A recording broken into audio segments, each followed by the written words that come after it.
에어컨에서 시원한 바람이 흘러나왔지만 내 마음속 답답함은 가시질 않았다. 아이를 낳은 지 겨우 사흘째 온몸이 해체되었다가 억지로 다시 조립된 듯 관절 마디마디가 쑤시고 아팠다.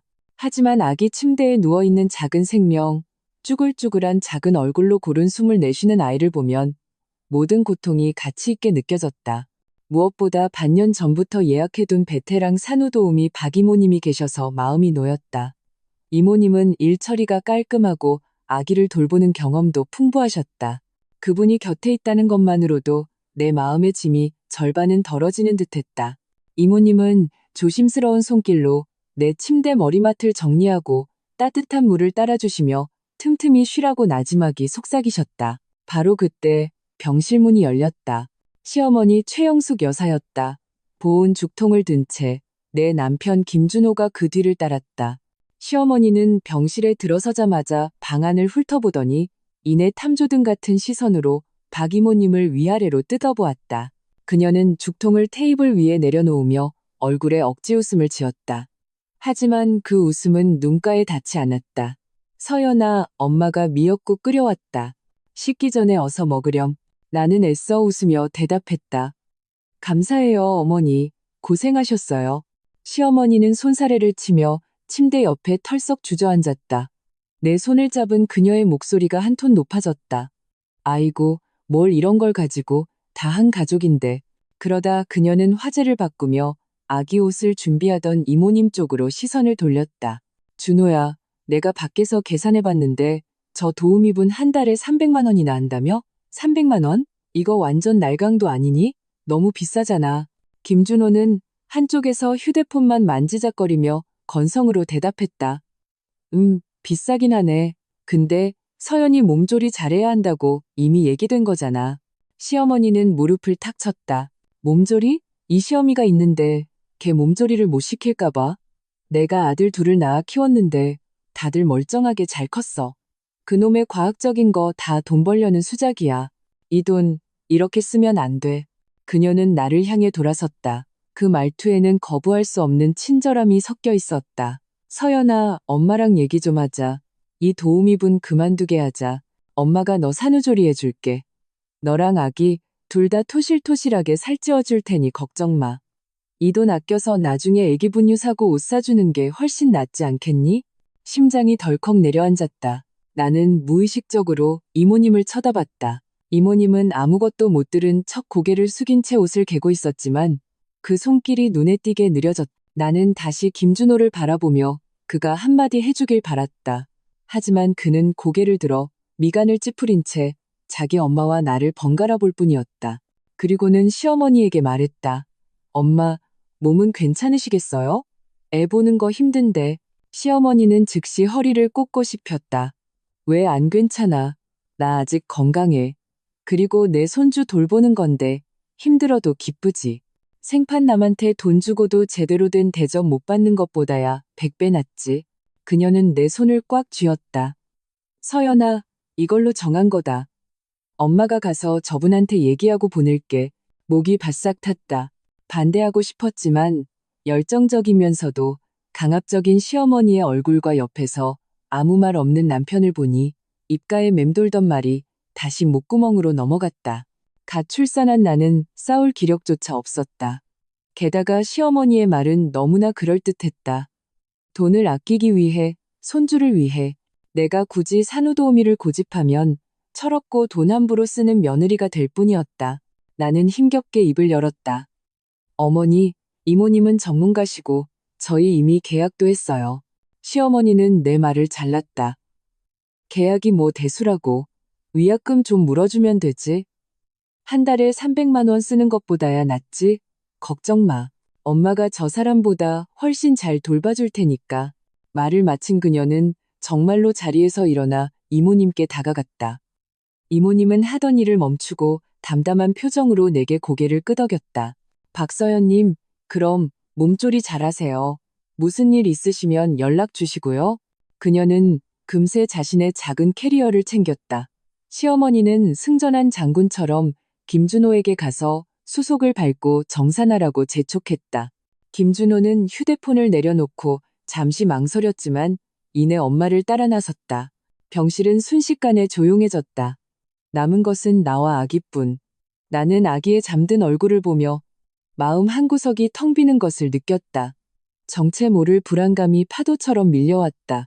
창밖은 햇살이 눈부셨지만 나는 어쩐지 한기가 느껴졌다. 300만 원을 아껴서 시어머니는 정말 그녀의 말처럼 정성껏 나를 돌봐줄까? 나는 문 쪽을 바라보았다. 그곳엔 더 이상 이모님의 모습은 없었다. 복도에서 울려 퍼지는 시어머니의 우렁찬 목소리만이 맴돌았다.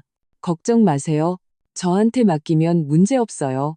병원의 소독약 냄새가 채 가시기도 전에 나는 집으로 돌아왔다. 집이라지만 문을 들어서는 순간 모든 것이 낯설게 느껴졌다. 시어머니 최영숙은 촌스러운 꽃무늬 가방을 든 채 나보다 먼저 집 안으로 들어서더니 여기저기 둘러보고 만져댔다. 그 모습은 산모를 돌보러 온 사람이 아니라 자기 영역을 접수하러 온 사람 같았다. 친정엄마가 미리 오셔서 내가 필요한 물건들을 꼼꼼하게 준비해 주셨었다. 기저귀마저 브랜드와 사이즈별로 가지런히 정리해 두셨다.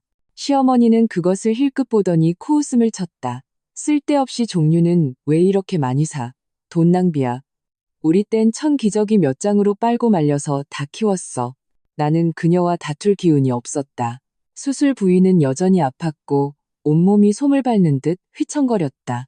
아기도 환경 변화를 느꼈는지 작게 칭얼거리기 시작했다. 나는 얼른 소파에 앉아 수유를 하려 했다. 하지만 시어머니가 쏜살같이 달려와 아기를 뺏으려 했다. 아이고, 우리 강아지 배고팠어? 할미가 안아줄게. 할미가 달래줄게. 엄마는 좀 쉬어.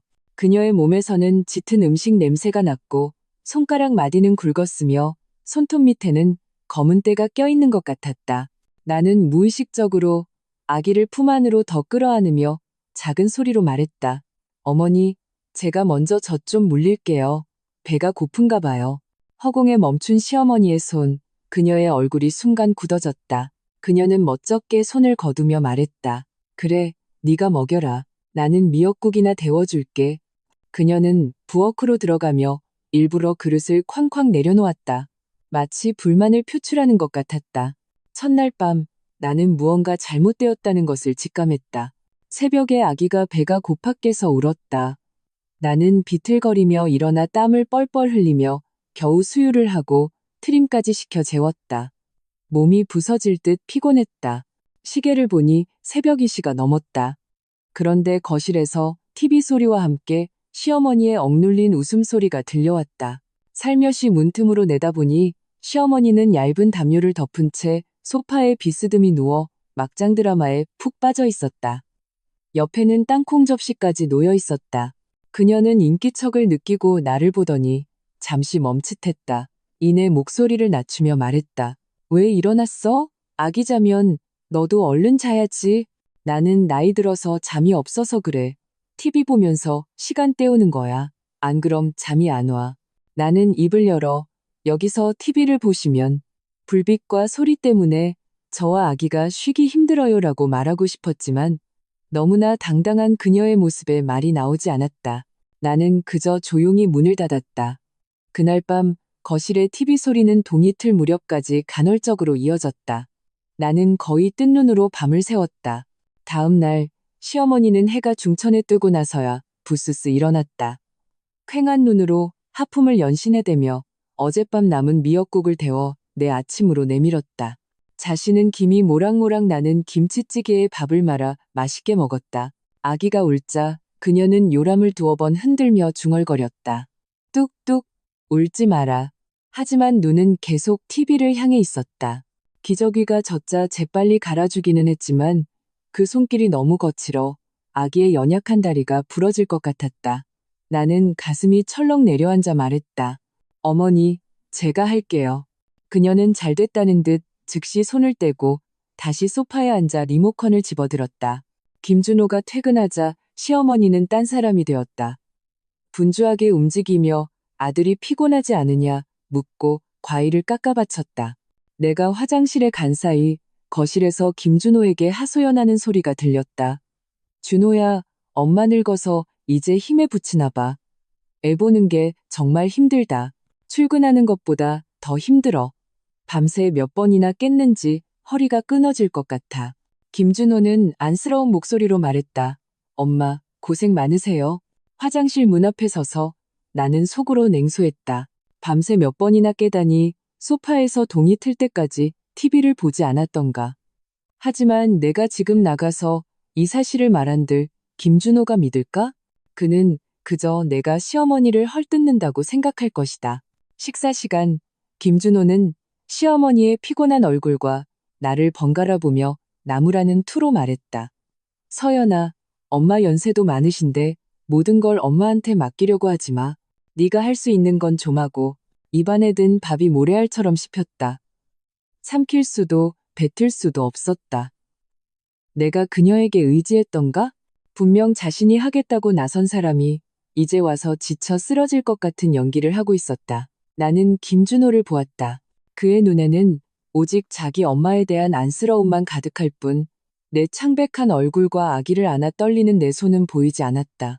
그날 밤 아기는 배가 불편한지 유독 심하게 울며 보챘다. 나는 아기를 안고 방 안을 서성였다. 아무리 달래도 그치지 않아 진땀을 뺐다.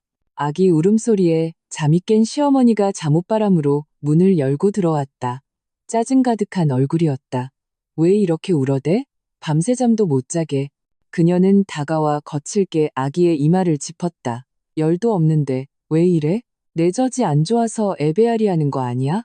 그 말은 비수처럼 내 가슴에 꽂혔다. 나는 화를 억누르며 말했다. 어머니, 신생아 영아산통은 흔한 거예요. 젖이랑은 상관없어요. 흔하다고? 다른 집 애들은 이렇게 안 울던데. 시어머니는 입을 삐죽이며 말했다. 네가 앉는 법을 몰라서 그래. 이리 줘봐. 그녀는 내 품에서 아기를 확 낚아챘다. 그 바람에 아기는 더 자지러지게 울었다. 그녀는 아기를 심하게 흔들며 뚝뚝뚝 하고 윽박 지르듯 소리쳤다. 아기는 숨이 넘어갈 듯 울었다. 나는 가슴이 찢어지는 것 같아 아기를 다시 받으려 했다. 어머니, 그렇게 흔들면 아기 뇌에 안 좋아요. 시어머니는 내 손을 회피하며 눈을 부라렸다. 내가 뭘 어쨌다고. 내 아들 둘 다 이렇게 키웠어. 멀쩡하게 잘만 컸는데 너만 유난이야. 그녀는 울부짖는 아기를 안고 밖으로 나가버렸다. 오늘 밤엔 내가 데리고 잘 테니 넌 잠이나 푹 자. 괜히 더 귀찮게 하지 말고. 나는 닫힌 방문 앞에 망연자실 서 있었다. 문 밖에서는 아기의 찢어지는 울음소리와 시어머니의 짜증 섞인 중얼거림이 들려왔다. 온몸에 피가 차갑게 식었다. 이것이 그녀가 약속했던 정성 어린 돌봄이었다. 300만 원을 아낀 대가가 이런 것이었다. 옆방에서 김준호는 천둥같이 코를 골며 이 모든 상황을 외면하고 있었다. 결국 눈물이 터져 나왔다. 서러워서가 아니었다. 내 나약함에 대한, 이 황당한 가족에 대한 분노 때문이었다. 이제 겨우 이틀째였다. 그날 밤 아기가 어떻게 잠들었는지 나는 모른다. 다만 내가 문에 기댄 채 다리에 힘이 풀려 차가운 바닥에 주저앉았다는 것, 귀에는 점점 잦아드는 아기의 울음소리와 점점 커지는 시어머니의 호통소리만 가득했다는 것만 기억난다. 깊은 밤, 거실이 마침내 조용해졌다. 이제 들리는 것은 시어머니의 천둥 같은 코골이뿐이었다. 그 소리가 문을 뚫고 들어와 내 심장을 내리쳤다. 동이 틀 무렵 나는 몽롱한 상태로 침대에 기대 잠시 눈을 붙였다. 눈을 감자마자 아기가 다시 울었다. 배가 고픈 모양이었다. 나는 비틀거리며 일어났다. 가슴이 돌덩이처럼 뭉쳐 스치기만 해도 아팠다. 문을 열자 거실에서는 밤새 묵은 음식물 쓰레기 냄새와 시어머니의 발냄새가 뒤섞여 역한 기운이 풍겼다. 시어머니는 소파에 큰 대자로 누워 있었고 담요는 바닥에 떨어져 있었다. 입을 벌린 채 코를 골고 있었다. 품 안의 아기는 얼굴이 빨개지도록 낑낑거렸다. 나는 그녀를 깨울 생각도 하지 않고 아기를 안고 방으로 돌아와 수유를 했다. 젖을 먹이고 트림을 시키고 기저귀를 갈아주니 어느새 창밖이 환해졌다. 시어머니는 여전히 자고 있었다. 나는 아기를 침대에 눕히고 무언가 먹을 것을 찾으러 부엌으로 갔다. 싱크대에는 어젯밤 설거지거리가 산더미처럼 쌓여 있었고 가스레인지는 기름때로 번들거렸다. 나는 한숨을 쉬며 소매를 걷었다. 물을 끓이려는데 시어머니가 눈을 비비며 부엌으로 들어왔다. 긴 하품을 하며 말했다. 아이고, 몇 시야? 내가 왜 이렇게 죽은 듯이 잤지? 그녀는 내가 물을 끓이는 것을 보더니 다가와 기웃거렸다. 맹물 마시게? 영양가 없게. 기다려, 엄마가 젖 잘 돌게 잉어즙 데워줄게. 그녀는 능숙하게 냄비를 씻고 냉장고에서 잉어즙 팩을 꺼냈다. 나는 부엌 문틀에 기댄 채 그녀의 뒷모습을 보았다. 밤새 쌓인 분노와 서러움이 목구멍까지 차올랐지만 무언가 말할 힘도 없었다. 말해봤자 무엇이 달라질까? 그녀가 밤새 아기는 내팽개치고 TV를 보며 잠들었다는 사실을 인정할 리 없었다. 잉어즙이 뜨겁게 데워져 큰 대접에 담겨 내 앞에 놓였다. 김이 모락모락 피어올랐다. 자, 식기 전에 어서 먹어. 많이 먹어야 젖이 잘 돌지. 우리 강아지 굶기면 안 되잖아. 나는 비릿하고 역한 냄새가 나는 검은 액체를 보며 속이 울렁거렸다. 산후에는 기름지거나 자극적인 음식은 피해야 한다고 의사 선생님이 말씀하셨다. 이걸 먹으면 아기 배앓이가 더 심해질 것 같았다. 나는 억지로 웃으며 말했다. 어머니, 아침엔 입맛이 없어서요. 그냥 흰죽 끓여 먹을게요. 이건 너무 비려서. 시어머니의 얼굴이 순식간에 굳어졌다. 그녀는 대접을 쾅 소리가 나게 식탁에 내려놓았다. 내가 아침부터 너 먹이려고 이렇게 신경 썼는데 넌 지금 가리는 거야? 잉어즙이 얼마나 몸에 좋은 건데. 우리 땐 먹고 싶어도 못 먹었어. 애 하나 낳았다고 유나는. 그 소리에 놀라 아기가 방에서 울음을 터뜨렸다.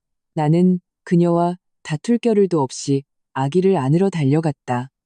시어머니가 따라 들어와 문가에 서서 팔짱을 꼈다. 봐봐. 네가 그렇게 편식하니까 애가 놀라잖아. 젖이 안 좋으니 애가 먹고 편할 리가 있나. 나는 아기를 안고 등을 토닥이며 마음속에서 치솟는 불길을 억눌렀다. 심호흡을 하고 최대한 차분한 목소리로 말했다. 어머니, 의사 선생님이 그러셨어요. 엄마 기분이 좋고 잘 쉬어야 모유질이 좋아진다고요.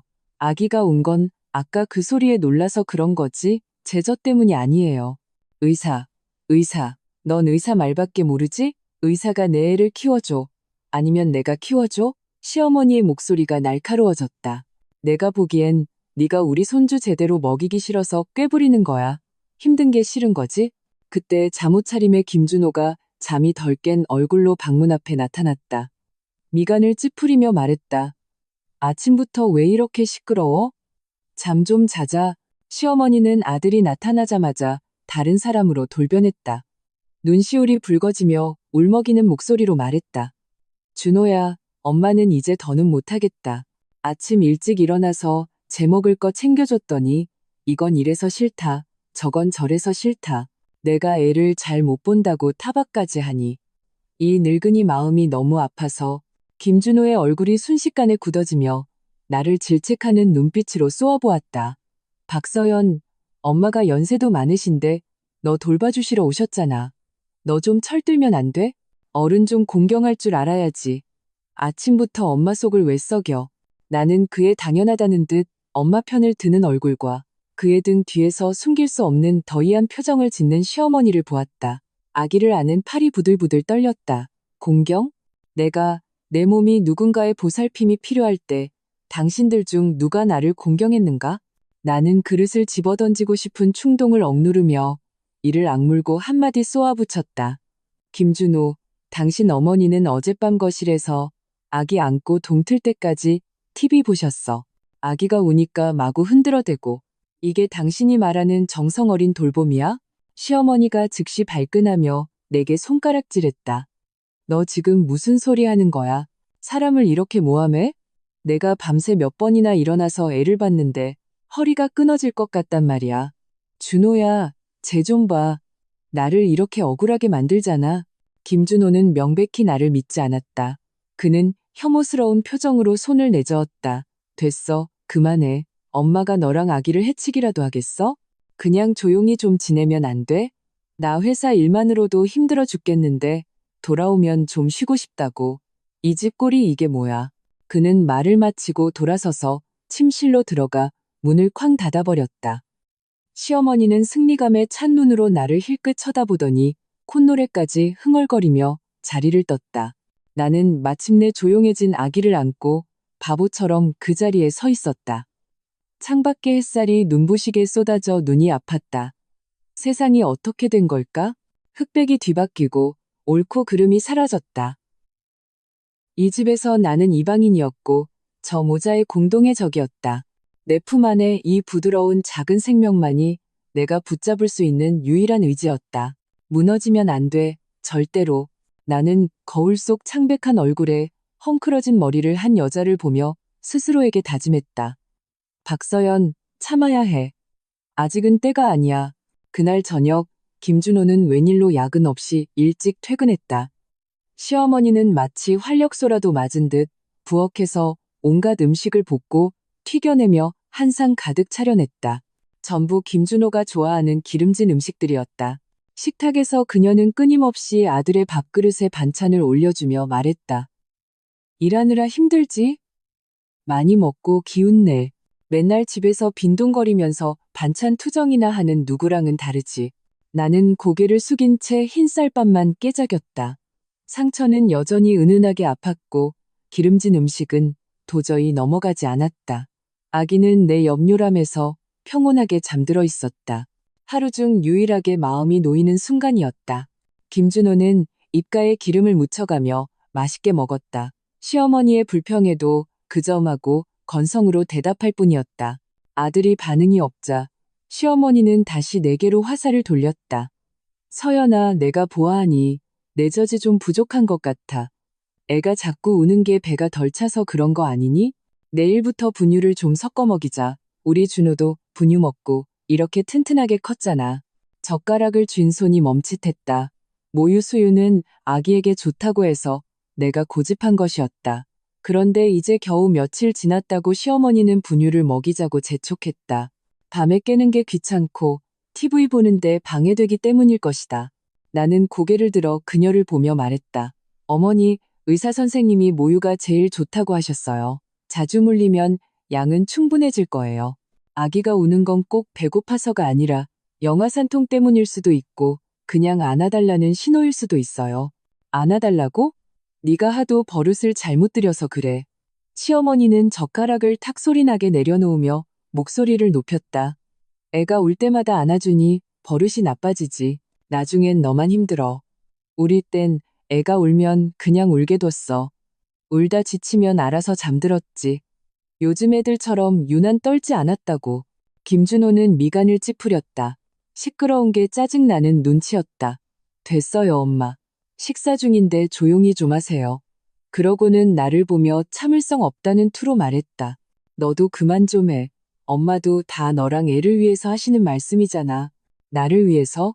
나는 실소가 터져 나올 뻔했다. 이건 명백히 가장 쉽고 편한 방법으로 나와 아기를 처리하려는 속셈이었다. 하지만 나는 더 이상 아무 말도 하지 않았다. 이 집에서 내가 무슨 말을 하든 그건 다 틀린 말이 될 뿐이라는 걸 알았다. 침묵이 유일한 자기 방어였다. 식사를 마치고 나는 아기를 안고 방으로 들어가 수유를 했다. 김준호는 거실 소파에 기대 야구 경기를 보고 있었고 시어머니는 재빨리 설거지를 마치고 그 옆에 합석했다. 모자는 뭐가 그리 즐거운지 깔깔거리며 웃었고 TV 소리는 천지를 진동했다. 나는 방문을 굳게 닫았지만 그 소음은 집요하게 파고들어 아기가 젖을 빠는 것조차 방해했다. 아기는 면목은 빨다가 깜짝 놀라기를 반복했다. 겨우 아기를 재우고 나니 나도 눈꺼풀이 천근만근이었다. 눕자마자 아기가 다시 울기 시작했다. 영아산통인 듯 작은 얼굴이 새빨개지고 다리를 버둥거렸다. 나는 얼른 아기를 안아들고 방 안을 서성이며 등을 토닥였다. 하지만 이번에는 유독 심하게 울며 좀처럼 그치지 않았다. 거실 TV 소리가 줄어들더니 시어머니가 목소리를 낮춰 김준호에게 말하는 소리가 들렸다. 저것 봐, 또 시작이네. 매일 밤 저렇게 울어대니 잠을 잘 수가 있어야지. 젖이 안 좋아서 애배가 아픈 게 틀림없어. 김준호는 말이 없었다. 잠시 후 내 방문이 벌컥 열렸다. 김준호가 문 앞에 서 있었다. 그의 얼굴은 어두웠고 명백한 분노가 서려 있었다. 쟤 좀 그만 울게 할 수 없어? 시끄러워 죽겠네. 엄마 내일 아침 일찍 장 보러 가셔야 한단 말이야. 울며 보채는 아기를 안고 있던 나는 심신이 지칠 대로 지쳐 있었다. 모든 서러움과 분노가 그 순간 폭발했다. 김준호, 당신 아들이야. 애가 배 아파서 우는 걸 내가 어떻게 통제해? 시끄러우면 당신이 와서 좀 달래주던가. 당신 엄마는 시끄러운 게 싫으면서 낮에 TV 소리는 왜 그렇게 크게 틀어놓는데? 네가 나한테 소리 질러? 김준호가 방 안으로 성큼 들어와 내 얼굴에 손가락질을 했다. 엄마가 낮에 하루 종일 고생하시는데 저녁에 TV 좀 보는 게 뭐 어쨌다고? 넌 맨날 집에서 누워만 있으면서 애 하나 제대로 못 달래? 누워만 있어? 당신이 해봐. 가출산해서 상처도 아물지 않은 게 어떤 기분인지? 내 목소리는 떨렸고 눈물이 울컥 쏟아졌다. 당신 엄마가 고생? 뭘 했는데? TV 보느라 고생? 잠자느라 고생? 오자마자 산후도우미 내쫓고 말은 번지르르하게 하더니 결과가 이거잖아. 박서연, 닥쳐. 우리 엄마한테 그따위로 말하지 마. 김준호의 이마에 핏대가 섰다. 그는 손을 번쩍 들었다. 나를 때릴 기세였다. 하지만 내 품에서 울부짖는 아기를 보고는 주먹을 억지로 거두었다. 대신 나를 찢어 죽일 듯이 노려보았다. 이 집이 너 때문에 이렇게 된 거 아니야. 엄마가 저렇게 고생하는데 감사할 줄은 모르고 트집만 잡고 내가 경고하는데 한 번만 더 이따위로 굴면 이 집에서 쫓아낼 줄 알아? 쫓아낸다고? 나는 분노로 뒤틀린 그의 얼굴과 문 밖에서 빼꼼히 고개를 내민 채 고소하다는 표정을 짓는 시어머니를 보았다. 심장이 완전히 차갑게 식었다. 이것이 내가 모든 것을 버리고 결혼한 남자였다. 나는 아기를 안고 돌아섰다. 더 이상 한마디도 하지 않았다. 아기는 계속 울었고 내 눈물은 소리 없이 아기의 베넷저골이 속으로 스며들었다. 쫓겨나야 할 사람들은 당신들 모자야. 하지만 이 집은 내가 내 돈으로 산 집이고 등기부등본에도 내 이름만 적혀 있어. 쫓겨날 사람은 당신들이라고. 그날 밤 김준호는 문을 박차고 나가 객실에서 잤다. 시어머니는 거실에서 한참을 한숨 쉬더니 조용해졌다. 나는 울다 지쳐 잠든 아기를 안고 침대에 앉아 뜬 눈으로 밤을 새웠다. 머릿속에는 더 이상 서러움이나 슬픔이 없었다. 대신 점점 더 선명해지는 한 가지 생각뿐이었다. 녹음, 증거를 남겨야 한다. 그렇지 않으면 이 흑백이 뒤바뀐 집에서 나는 영원히 내 결백을 증명할 수 없을 것이다. 날이 밝을 무렵 나는 조용히 휴대폰 녹음 기능을 켜서 침대 머리만 눈에 띄지 않는 곳에 두었다. 아기가 품 안에서 꼼지락거리며 젖을 찾았다. 나는 온몸에 쑤시는 통증을 참으며 옆으로 누워 젖을 물렸다. 커튼 틈새로 들어온 햇살이 아기의 보드라운 얼굴에 내려앉았다. 아기는 힘껏 젖을 빨며 작은 꿀꺽 소리를 냈다. 이 미세한 소리가 잠시나마 내 마음의 어둠을 걷어냈다.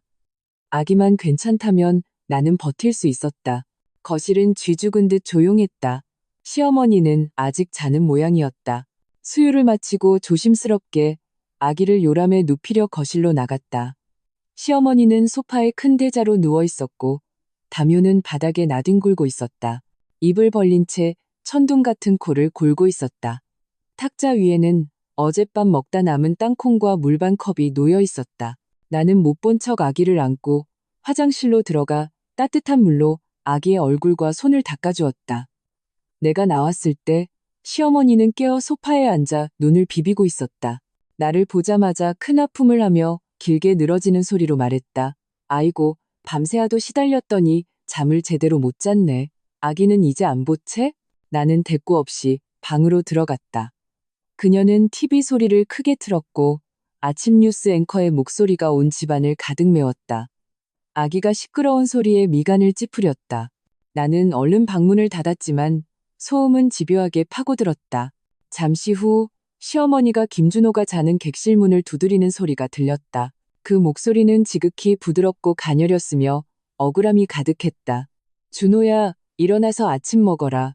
엄마가 국수 끓여놨어. 계란도 부쳤고. 김준호가 잠긴 목소리로 대답했다. 곧이어 식당에서 모자가 조용히 대화하는 소리가 들렸다. 내용은 정확히 들리지 않았지만 일부러 낮춘 시어머니의 울먹이는 목소리가 윙윙거리며 귓가에 맴돌아 신경을 거슬렀다. 나는 아기를 안고 방 안에 꼼짝 않고 앉아 있었다. 곧 한바탕 연극이 시작될 것을 직감했다. 아니나 다를까 몇 분 지나지 않아 내 방문이 벌컥 열렸다. 김준호가 문 앞에 서 있었다. 그의 얼굴은 새파랗게 질려 있었고 눈은 핏발이 서 있었다. 나를 잡아먹을 듯이 노려보고 있었다. 시어머니는 그의 등 뒤에서 손으로 눈가를 훔치는 신용을 했다. 방금 온 사람처럼. 박서연. 김준호가 낮게 으르렁거렸다. 그 소리는 마치 이를 악문채 쥐어짜내는 듯했다. 어젯밤에 우리 엄마한테 무슨 말 했어? 나는 고개를 들어 그를 담담하게 쳐다보았다. 내가 무슨 말을 했는지 당신도 다 들었잖아. 그 후에 또 무슨 말을 했냐고. 그가 방 안으로 성큼 들어와 나를 손가락질했다. 엄마가 아침부터 계속 오시잖아. 당신이 엄마한테 늙어 죽지도 않는다고 욕하고 우리 집에 밥이나 축 내러 왔다고 했다며? 애도 제대로 못 본다고 당장 꺼지라고 했다는데 사실이야? 나는 속으로 냉소했다. 역시나 흑백을 뒤집고 뒤통수를 치는구나. 나는 시어머니를 보았다. 그녀는 김준호 등 뒤에 숨어 내 눈을 피한 채 어디서 났는지 모를 손수건으로 코를 가리고 어깨를 들썩이고 있었다. 김준호, 머리가 있으면 생각을 좀 해. 내 목소리는 파문 하나 잃지 않는 호수처럼 차가웠다. 밤새 우는 아기 안고 있던 내가 그럴 정신이 있었을까? 그리고 내가 꺼지라고? 이 집이 누구 명의인지 다시 한번 알려줄까? 시어머니가 즉시 소리내어 울기 시작했다. 김준호의 팔을 붙잡고 늘어졌다. 준호야, 들어봤지? 제 말투 좀 봐. 내가 이 나이에 너희들 위해서 소처럼 일하는데 이런 대접이나 받고 나 그냥 죽어버릴래? 그녀는 벽에 머리를 박을 것처럼 신용했다. 김준호가 황급히 그녀를 말리더니 나를 향해 침을 튀기며 소리쳤다. 박서연, 당장 엄마한테 사과해. 지금 당장. 내가 왜 사과해야 하는데? 나는 아기를 꽉 껴안고 허리를 폈다. 사과해야 할 사람은 거짓말로 사람 모함하고 이간질하는 저 사람이야. 헛소리 집어치워. 김준호는 분노로 온몸을 부들부들 떨었다. 우리 엄마가 왜 거짓말을 해? 엄마는 너무 착해서 너 같은 애한테 당하고만 사는 거야. 내가 경고하는데 오늘 사과 안 하면 나랑 끝인 줄 알아. 끝이라고? 나는 그를 쳐다보며 또박또박 말했다. 어떻게 끝낼 건데? 어젯밤처럼 나를 때리기라도 하게? 김준호, 잊었나 본데 침대 머리맡에 있는 내 휴대폰 밤새 녹음 기능이 켜져 있었어. 그 한마디는 마치 재생 버튼을 누른 비디오를 정지시킨 것 같았다. 김준호는 그대로 굳어버렸다. 그의 얼굴에서 분노가 순식간에 사라지고 의심과 당황스러움이 그 자리를 채웠다. 시어머니의 울음소리도 뚝 그쳤다. 그녀는 고개를 번쩍 들고 믿을 수 없다는 표정으로 나를 쳐다봤다. 방 안에는 죽음 같은 정적이 흘렀다. 아기가 가끔 내는 옹알이 소리만이 그 정적을 깼다. 나는 저 모자의 경악스러운 시선을 마주하며 마음속에 어떤 승리감도 느끼지 못했다. 오직 차가운 황량함만이 가득했다. 부부 사이가 이 지경까지 와서 녹음 파일로 결백을 증명해야 한다니. 이 얼마나 끔찍한 희극인가. 김준호의 입술이 달싹거렸다. 무언가 말하려 했지만 결국 아무 말도 하지 못했다. 그는 나를 매섭게 쏘아보고는 그 복잡한 눈빛에는 분노와 당혹감, 그리고 내가 읽을 수 없는 두려움이 섞여 있었다. 그는 획 돌아서서 아직도 멍하니 서 있는 시어머니를 잡아 끌고 거의 도망치듯 내 방을 나갔다. 문이 쾅 하고 닫혔다. 문 밖에서 시어머니의 다급한 물음과 김준호의 짜증 섞인 호통 소리가 들려왔다. 나는 천천히 침대 머리맡으로 다가가 휴대폰을 집었다. 화면에는 여전히 녹음 시간이 흐르고 있었다. 정지 버튼을 누르고 파일을 저장한 뒤 증거일이라고 이름을 바꾸었다. 나는 고개를 숙여 아기의 이마에 입을 맞추며 나지막이 속삭였다. 아가, 무서워하지 마. 엄마가 너를 지켜줄게. 우리 자신을 지켜낼 거야. 그날의 다툼은 갑작스러운 소나기 같았다. 천둥 번개가 치고 지나간 뒤 집안은 기이한 정적에 휩싸였다. 김준호는 더 이상 내게 말을 걸지 않았고 눈조차 마주치지 않았다. 퇴근하면 곧장 객실로 들어가거나 소파에 앉아 휴대폰만 만지작거렸다. 나를 투명인간 취급했다. 시어머니도 많이 수그러들었다. 적어도 대놓고 내게 손가락질하며 욕하지는 않았다. 하지만 뼛속까지 밝힌 무시와 비아냥은 습한 구석에 핀 곰팡이처럼 소리 없이 퍼져나갔다. 그녀는 더 이상 아기를 안으려고 달려들지 않았다. 김준호가 있을 때만 신용처럼 다가와 아기를 한번 건드려 볼 뿐이었다. 대부분의 시간은 소파에 틀어박혀 TV를 보거나 소리는 줄인 채 장 보러 간다며 나가서 반나절 만에 시든 배추 몇 포기를 사들고 돌아왔다. 나에게 해주는 밥은 점점 더 부실해졌다. 남은 반찬을 데워주거나 멀건 국물에 종이장처럼 얇은 고기 두어 점 띄운 국수가 전부였다.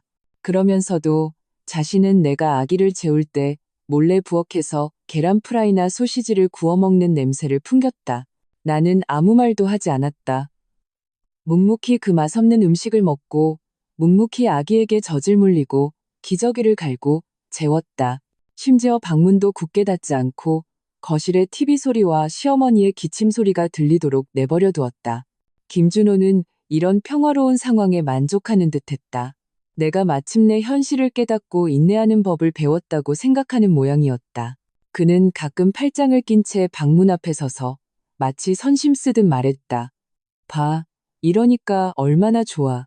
집안이 화목해야지. 진작 이렇게 철들었으면 아무 일 없었잖아. 나는 고개를 숙인 채 아기를 토닥이며 대꾸하지 않았다. 철들었다고? 내가 깨달은 것은 짐승과는 말이 통하지 않는다는 사실이었다. 내게 필요한 것은 평화가 아니라 힘을 비축하고 때를 기다리는 것이었다.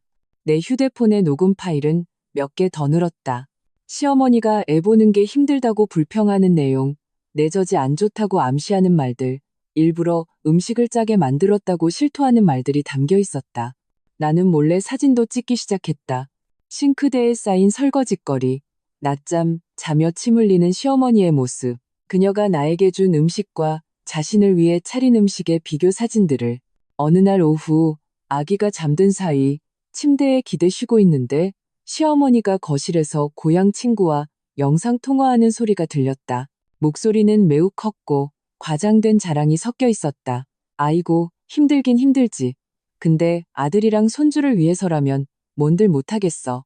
며느리가 젊어서 철이 없으니 아무것도 안 하고 결국 이 늙은이가 다 짊어져야지. 맞아, 허리 아파 죽겠어. 밤에 잠도 제대로 못 잔다니까. 걱정 마. 우리 아들은 효자라서 내 마음 다 알아줘. 그 산후도우미? 진작에 내가 내보냈지. 한 달에 300만 원. 그게 돈이야? 내가 있는데 생판남이 그 돈 벌게 둘 수 있나. 나는 조용히 휴대폰을 들어 그 대화를 녹음했다. 그녀가 어떻게 나를 아무것도 안 하는 며느리로 만들고 자신의 게으름과 무능함을 희생으로 포장하는지 들으며 마음이 차갑게 식었다. 잘됐다. 이 흑백을 뒤집는 말들이 훗날 저 모자의 뺨을 후려칠 강력한 증거가 될 테니까. 김준호는 점점 더 늦게 귀가했고 몸에서는 늘 술 냄새가 났다. 그는 더 이상 나와 대화하려 하지 않았고 어쩌다 눈이 마주치면 그 안에는 차가운 혐오와 소외감만이 가득했다. 내가 한때 가정이라고 불렀던 이곳은 이제 연기 없는 전쟁터가 되었고 나는 홀로 싸우는 병사였다. 시어머니는 김준호의 태도가 완전히 변한 것을 감지했는지 다시 기세등등해졌다. 김준호가 없을 때면 일부러 TV 소리를 크게 틀거나 내가 아기를 재울 때 방문을 세게 쾅 닫았다. 나는 저항하지도 다투지도 않았다. 그저 묵묵히 모든 것을 기록할 뿐이었다. 어느 날 밤 김준호는 또 만취해서 돌아왔다. 시어머니가 황급히 그를 부축하며 안쓰럽다는 듯 말했다. 왜 이렇게 많이 마셨어? 몸 생각도 해야지. 김준호는 그녀를 밀치고 비틀거리며 내 방문 앞으로 걸어왔다. 붉어진 눈으로 나를 1분 넘게 쏘아보더니 실실 웃으며 중얼거렸다. 독한 년. 그는 말을 마치고 객실로 돌아가 문을 쾅 닫았다. 시어머니는 거실 중앙에 서서 나를 보며 통쾌함과 더이한 미소를 지었다. 나는 담담하게 그녀를 마주 보았다. 그리고 천천히 휴대폰을 들어 그녀를 향해 동영상 녹화 버튼을 눌렀다. 화면 속 그녀의 심술궂은 얼굴이 선명하게 담겼다. 시어머니는 굳어버렸다. 얼굴의 미소가 순식간에 사라지고 당황과 분노로 바뀌었다. 너 뭐 찍어? 당장 내려놔. 나는 아랑곳하지 않고 몇 초 더 녹화한 뒤 휴대폰을 내렸다. 그리고 차갑게 말했다. 기념으로요. 나중에 당신 아들이 자기가 취했을 때 엄마가 어떤 표정을 지었는지 잊지 않도록. 시어머니는 분노로 가슴을 들썩이며 나를 손가락질했다. 욕을 하려다 무언가 꺼려지는 듯 결국 발을 쿵구르며 자기 방으로 들어가 버렸다. 나는 이 거짓된 평화가 오래가지 않을 것을 알았다. 폭풍우가 오기 전은 유난히 고요한 법이다. 나는 휴대폰 클라우드를 열어 최근에 모은 모든 녹음, 사진, 동영상 파일들을 하나하나 백업했다. 김준호, 최영숙, 기다려. 내가 당신들을 보낼 장례 비용을 다 모을 때 바로 당신들의 좋은 날이 끝나는 날일 테니까. 아기가 내 품에서 입맛을 다시며 달게 자고 있었다. 나는 아기의 작은 얼굴에 입을 맞추었다. 마음은 그 어느 때보다 차분하고 단단했다. 그 죽음 같은 고요함은 집안 구석구석을 채운 두꺼운 진흙 같아서 숨이 막힐 지경이었다. 김준호는 나를 완전히 투명인간 취급했다. 집에 와서 밥 먹고 화장실 가고 잠자는 일련의 과정에서 나와 마주쳐야 할 어떤 소리도 내지 않았다. 시어머니도 교활해졌다.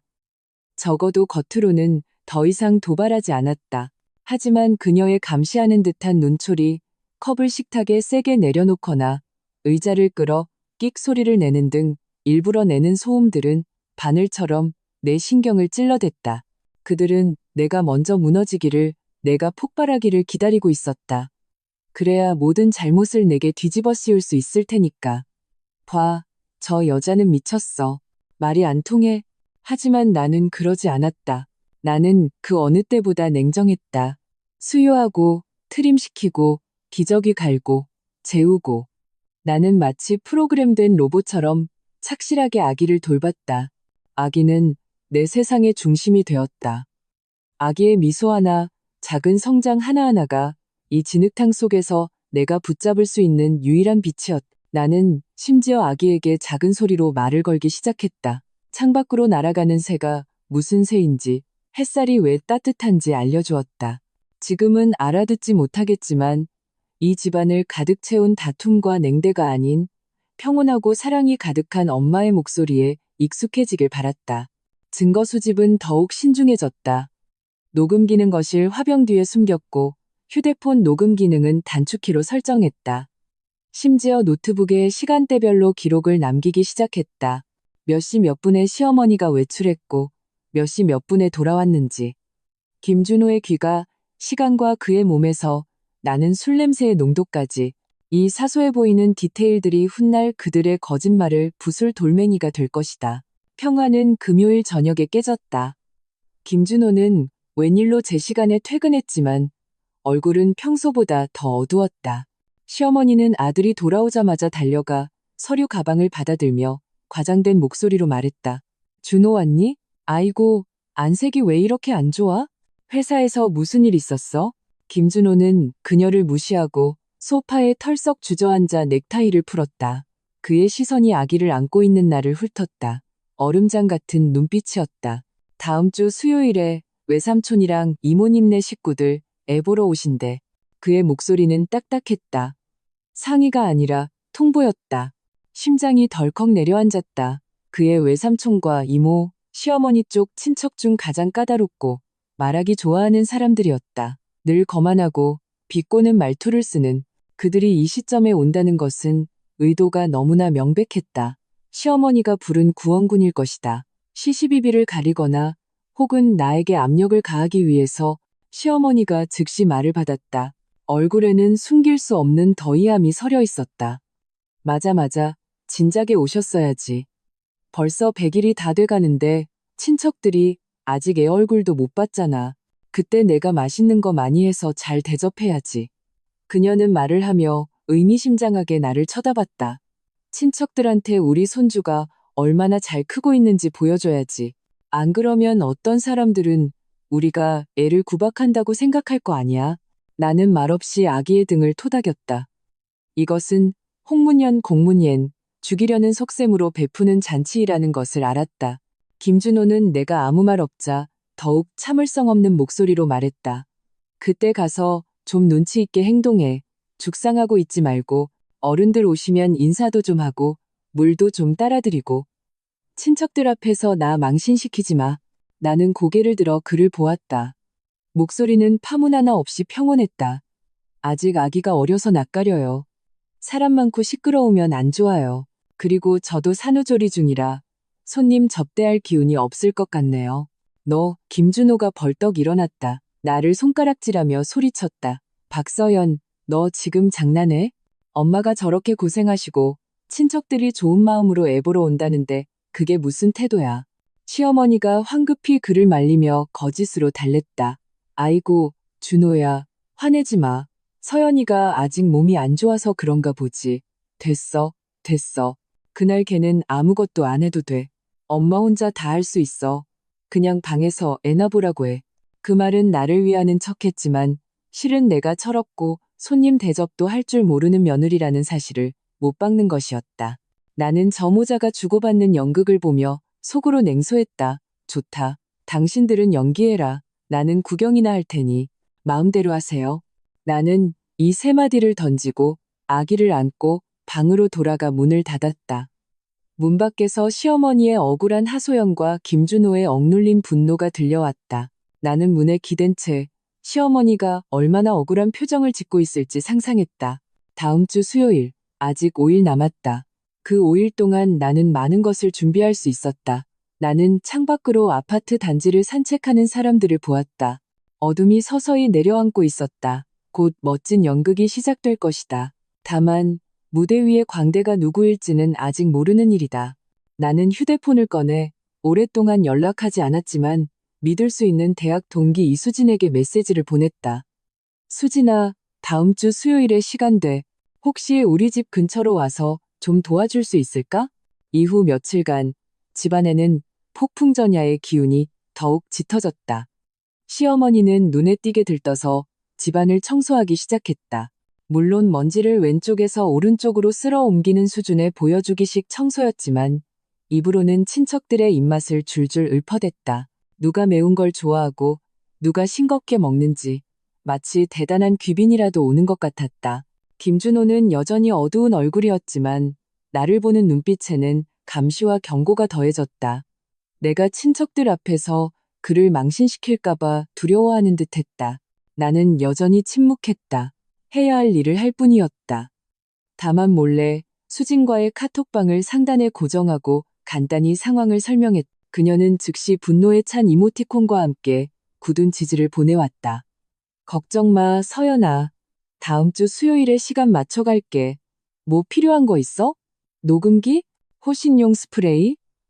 진짜 그 집안 사람들 답도 없다. 화면을 보며 마음속에 따뜻한 기운이 흘렀다. 다행히 나는 혼자가 아니었다. 수요일 아침, 아직 동이 트기도 전에 시어머니는 부스럭거리며 일어나 부엌에서 무언가를 만들기 시작했다. 마치 만찬이라도 준비하는 듯 요란한 소리를 냈다. 그 소리에 아기가 깨서 칭얼거렸다. 나는 아기에게 젖을 물리며 창밖의 잿빛 하늘을 보았다. 마음은 이상하게 평온했다. 올 것은 오게 되어 있었다. 점심 무렵 초인종이 울렸다. 시어머니는 나비처럼 현관으로 날아가 문을 열었다. 문 밖에서 과장된 인사와 웃음소리가 터져나왔다. 김준호의 외삼촌, 외숙모, 이모, 이모부, 그리고 그들의 반쯤 자란 아이들까지 대여섯 명이 우르르 몰려들어와 안 그래도 좁은 거실을 꽉 채웠다. 집안은 온갖 향수 냄새와 땀 냄새, 밖에서 묻혀온 흙먼지 냄새로 가득 찼다. 시어머니는 열정적으로 그들을 맞았다. 어서 오세요. 어서 오세요. 아이고, 오시느라 힘드셨죠? 준호야, 얼른 외삼촌이랑 이모님 차 좀 내와. 김준호는 억지 웃음을 지으며 손님 맞이에 분주했다. 나는 아기를 안고 방에서 나와 거실 가장자리에 이방인처럼 서 있었다. 친척들의 시선이 일제히 나와 아기에게 꽂혔다. 노골적인 평가와 탐색의 눈빛이었다. 외숙모가 먼저 입을 열었다. 목소리가 가늘고 날카로웠다. 어머, 얘가 서연이랑 아기구나. 이리 와서 외숙모 좀 보자.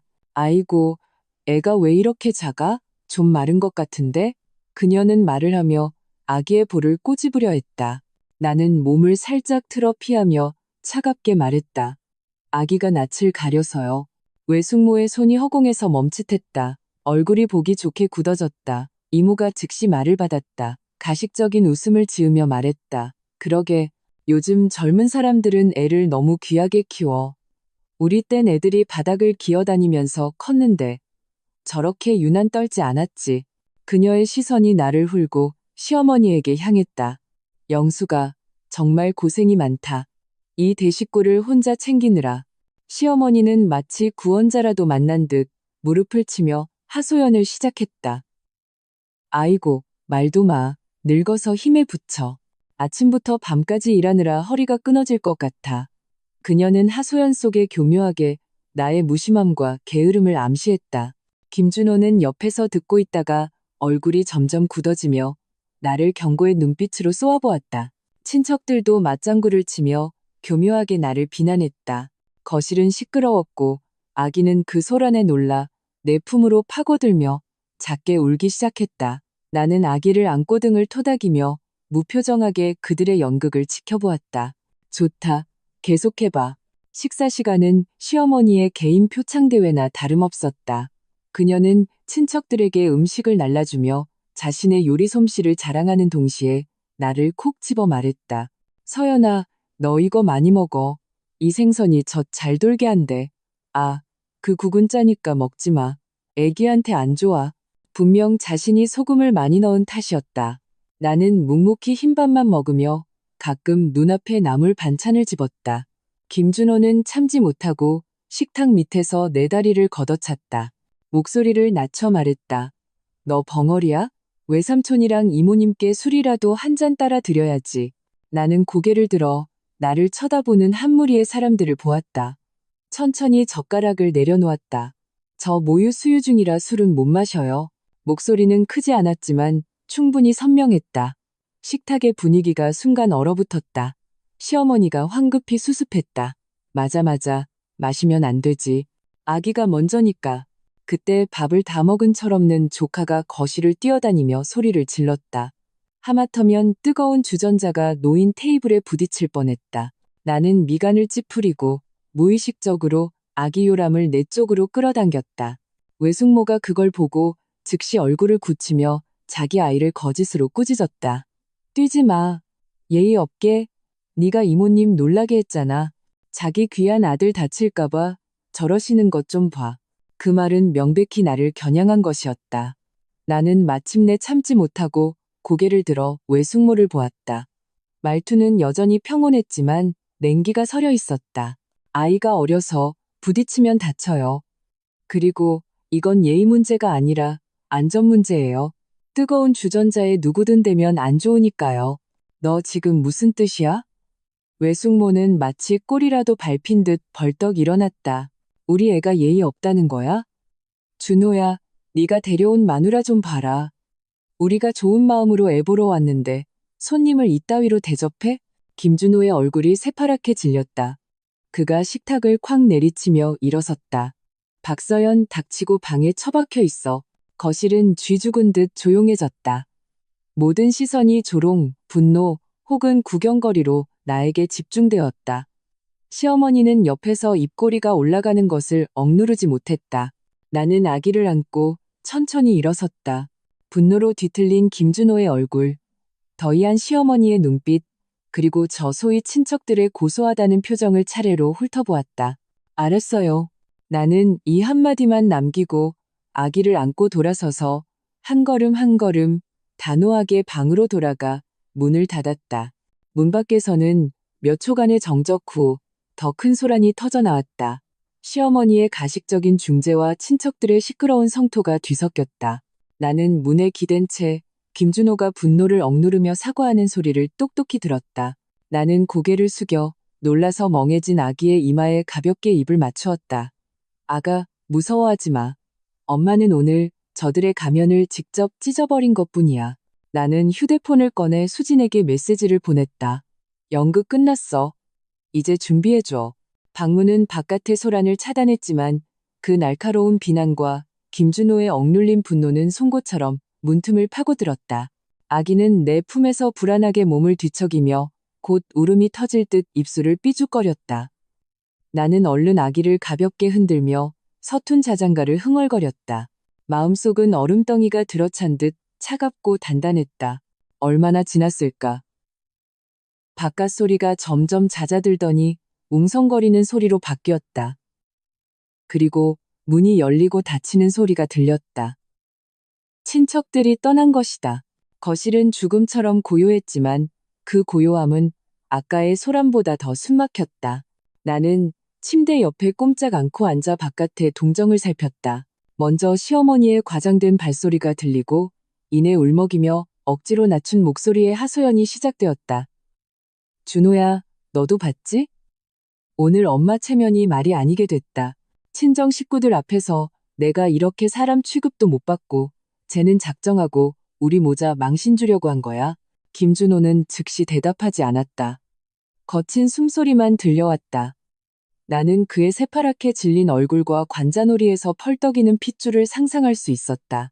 내가 쟤랑 애를 위해서 한마디 한 것뿐인데 외숙모한테 그렇게 대들고 내 체면은 조금도 생각 안 해주잖아.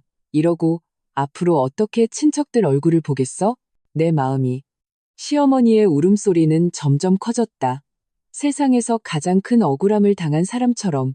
그만, 김준호가 마침내 낮게 소리쳤다. 마치 격분한 맹수 같았다. 퍽 하는 소리가 들렸다. 무언가에 주먹을 내리친 소리 같았다. 그 소리에 놀란 아기가 움찔하며 와앙하고 울음을 터뜨렸다. 나는 황급히 아기를 토닥였다. 심장도 함께 쿵 내려앉았다. 폭풍의 눈이 나를 향하고 있었다. 역시나 내 방문이 쾅하는 소리와 함께 발로 차여 열렸다. 그 거대한 소리에 문짝이 부르르 떨렸다. 김준호가 문 앞에 서 있었다. 그의 눈은 핏발이 서 있었고 온몸에서 술기운과 폭력적인 기운이 풍겼다. 그는 나를 죽일 듯이 노려보았다. 그 눈빛은 나를 산채로 삼킬 것 같았다. 시어머니가 그의 등 뒤에 서 있었다. 얼굴에는 아직 눈물 자국이 남아 있었지만 눈에는 쾌감과 도발이 번뜩였다. 박서연. 김준호가 한 글자 한 글자 이를 악물고 뱉어냈다. 너 오늘 진짜 사람 무시하는구나. 기어이 끝장을 봐야겠어? 나는 울부짖는 아기를 안고 천천히 일어섰다. 그의 살인적인 시선을 마주하며 나 자신도 놀랄 만큼 차분한 목소리로 말했다. 내가 뭘 끝장냈는데? 당신네 가족이 합심해서 나한테 홍문연을 버린 거잖아. 내가 틀린 말 했어? 아기가 낯가리니 볼만지면 안 된다는 게 틀렸어? 뜨거운 주전자 옆에서 애가 뛰어다니면 위험하다고 한마디 한 게 틀렸어? 모유수유 중이라 술 못 마신다고 한 게 틀렸냐고. 내가 한마디 할 때마다 김준호의 얼굴은 한 뼘씩 더 어두워졌다. 시어머니가 발끈하며 나를 손가락질했다. 너 아직도 네가 잘했다는 거야? 넌 우리 가난한 친척들을 무시한 거라고. 준호야, 들어봐. 쟤는 아직도 잘못을 몰라. 나는 시어머니를 보며 냉소했다. 내 가장 큰 잘못은 눈이 멀어서 당신네 집안에 시집온 거야. 그리고 당신의 그럴듯한 거짓말에 속아 산후도우미를 내보낸 거고 그 한마디가 도화선에 불을 붙였다. 김준호는 미친 사자처럼 달려들었다. 나는 무의식적으로 아기를 등 뒤로 감쌌다. 그는 아기를 건드리지는 않았지만 내 머리채를 거칠게 잡아챘다. 엄청난 힘에 두피가 찢어질 듯 아팠고 눈앞이 캄캄해졌다. 네가 입을 놀려? 우리 엄마를 욕해? 그가 포효하며 다른 한 손을 휘둘렀다. 바람을 가르는 소리와 함께 그의 손바닥이 내 뺨을 후려쳤다. 짝 하는 날카로운 소리. 귀가 윙윙거렸다. 반쪽 얼굴의 감각이 사라지고 이내 불타는 듯한 통증이 밀려왔다. 입안에서 비릿한 맛이 느껴졌다. 하지만 그걸로 끝이 아니었다. 짝, 짝, 짝, 한 대, 두 대, 세 대. 그는 미친 듯이 한 손으로는 내 머리채를 꽉 쥐고 다른 한 손으로는 좌우로 번갈아 뺨을 때렸다. 빗줄기처럼 쏟아지는 손찌검. 몇 대를 맞았는지 셀 수도 없었다. 10대, 아니 그보다 더 많았을 것이다. 찢어지는 머리카락의 고통, 마비되고 불타는 뺨의 통증, 그리고 증오로 일그러진 그의 얼굴이 흐릿한 시야 속에서 흔들렸다. 네가 악독해? 우리 엄마가 얼마나 힘들어하는데. 너 양심이라는 게 있긴 해? 그의 고함과 손찌검이 함께 쏟아졌다. 아기는 내 등 뒤에서 비명을 지르며 울었다. 그 울음소리가 내 고막을 찢었다. 시어머니는 옆에서 준호야, 그만해. 쟤 때문에 너까지 망치면 안 돼. 하고 거짓으로 소리쳤지만 한 발짝도 움직이지 않았고 말리려는 신용조차 하지 않았다. 김준호가 스스로 지쳐서 거친 숨을 몰아쉴 때까지 폭행은 계속되었다. 그는 마침내 내 머리채를 놓았다. 나는 중심을 잃고 비틀거리며 뒤로 쓰러졌다. 차가운 벽에 등을 세게 부딪히고서야 겨우 넘어지지 않았다. 눈앞에서 별이 번쩍였고 뺨은 부어 올랐으며 입술이 터져 피가 턱을 타고 흘러내려 가슴팍 옷을 적셨다. 나는 벽에 기댄 채 가쁜 숨을 몰아쉬었다. 헝클어진 머리카락이 얼굴 반쪽을 가렸다. 하지만 나는 울지 않았다. 눈물 한 방울 흘리지 않았다. 나는 그저 머리카락 틈새로 방금 나를 폭행한 남자, 내 남편을 뚫어져라 쳐다보았다. 김준호는 때리고 나서 잠시 멍한 듯 했다. 내 처참한 몰골, 특히 내 입가의 피를 보고 그의 눈에 감지하기 어려운 당황스러움이 스쳤다. 하지만 그 감정은 이내 더 큰 분노에 휩싸였다. 그는 거친 숨을 몰아쉬며 내게 손가락질했다. 네가 자초한 거야. 시어머니가 그때서야 다가와 김준호의 팔을 잡았다. 그래, 준호야, 진정해. 괜히 너만 속상하잖아. 그녀는 나를 향해 위선적인 동정심이 담긴 목소리로 말했다. 서연아, 너도 참. 왜 준호 속을 긁어서 이 사달을 만드니? 얼른 준호한테 잘못했다고 해. 그럼 이 일은 없던 걸로 하자. 나는 천천히 손을 들어 소매로 입가에 피를 닦았다. 그 동작은 매우 느렸지만 저 모자를 침묵하게 만드는 냉기가 서려 있었다. 나는 고개를 들었다. 부어오르고 아픈 얼굴에 기이할 정도로 비웃음과 완전한 절망이 담긴 냉소를 지었다. 나는 김준호를 보았다. 폭행으로 인해 창백하고 어찌할 바를 모르는 그의 얼굴을. 그리고 또박또박 선명하게 말했다. 김준호, 이 아이한텐 이제 아빠 없어. 그 말은 가벼웠지만 마치 벼락처럼 김준호의 머리 위로 내리꽂혔다. 그는 눈을 동그랗게 떴다. 그의 얼굴에서 분노와 당황이 순식간에 사라지고 그 자리를 믿을 수 없다는 망연자실함과 공포가 채웠다. 그는 무슨 말을 들었는지 이해하지 못하거나 혹은 믿고 싶지 않은 듯했다. 너 지금 뭐라고 했어? 그가 기세 없이 중얼거렸다. 나는 더 이상 그를 보지 않았다. 옆에서 새하얗게 질린 시어머니도 보지 않았다. 나는 허리를 숙여 바닥에서 숨이 넘어갈 듯 우는 아기를 안아 올렸다. 꽉, 아주 꽉. 이 차가운 세상에서 유일한 내 편인 것처럼. 그리고 나는 아기를 안고 한 걸음 한 걸음 지극히 느리지만 우비 단호하게 방금 나를 폭행한 남자 앞을 지나 침실로 돌아갔다. 등 뒤에는 죽음 같은 정적이 흘렀다. 나는 김준호가 얼어붙었다는 것을 알았다. 그는 내 그 한마디와 냉소에 완전히 그 자리에 못 박혔다. 문을 닫고 잠갔다. 세상이 바깥으로 격리되었다. 나는 문에 기댄 채 바닥에 주저앉았다. 품 안의 아기는 울다 지쳐 흐느끼며 잠이 들었다. 나는 아기를 가볍게 토닥였다. 뺨은 퉁퉁 부어 불타는 듯 아팠지만 마음은 그 어느 때보다 맑고 단호했다. 끝났다. 아빠 없다는 말을 뱉은 순간부터 나와 그리고 이 집은 완전히 끝났다. 이제 그들이 나를 쫓아내느냐 마느냐의 문제가 아니었다. 내가 내 아이를 데리고 당신들 같은 쓰레기들을 내 인생에서 완전히 치워버릴 차례였다. 방 안은 조용했다. 잠든 아기가 가끔 내는 작은 흐느낌 소리만이 들려왔다. 나는 문에 기댄 채 바닥에 앉아 있었다. 문 저편에 죽음 같은 고요함이 느껴졌다. 김준호는 더 이상 문을 두드리지 않았고 시어머니도 더 이상 소리치지 않았다. 그 열대의 뺨이 그들의 기력을 앗아간 동시에 이 집의 마지막 남은 위선적인 온기마저 앗아갔다. 뺨은 열이 나며 부어올랐고 입가의 피는 굳어 피부를 당겼다. 하지만 마음은 이상하게 평온했다. 심지어 모든 것이 결정되었다는 안도감마저 들었다. 내 눈을 가리고 있던 결혼과 가정이라는 얇은 베일이 김준호의 그 몇 대의 손찌검으로 완전히 찢겨나갔다. 눈앞의 세상은 그 어느 때보다 선명했고 또 그만큼 차가웠다. 나는 조심스럽게 아기를 침대 중앙에 눕히고 베개와 이불로 작은 요새를 만들어 주었다. 그리고 일어섰다. 온몸의 통증 때문에 동작은 느렸지만 한 걸음 한 걸음은 안정적이었다. 화장실로 들어가 불을 켰다. 거울 속에는 처참한 얼굴이 비쳤다. 머리는 헝클어졌고 양뺨은 퉁퉁 부어 선명한 손자국이 남아있었다. 왼쪽 눈가는 멍이 들었고 입술은 터져 검붉은 핏자국이 남아있었다. 나는 거울 속 나를 오랫동안 쳐다보았다. 서러움도 슬픔도 아니었다. 거의 잔인할 정도의 심사였다. 박서연, 똑똑히 봐. 이게 네가 한때 사랑했던 사람이고 이게 네가 참고 참아서 얻은 결과야. 이 얼굴을 기억해. 이 고통을 기억해. 그리고 나는 수도꼭지를 틀어 차가운 물로 몇 번이고 뺨을 씻어냈다. 얼음장 같은 아픔이 나를 더욱 정신 차리게 했다. 나는 행동을 시작했다.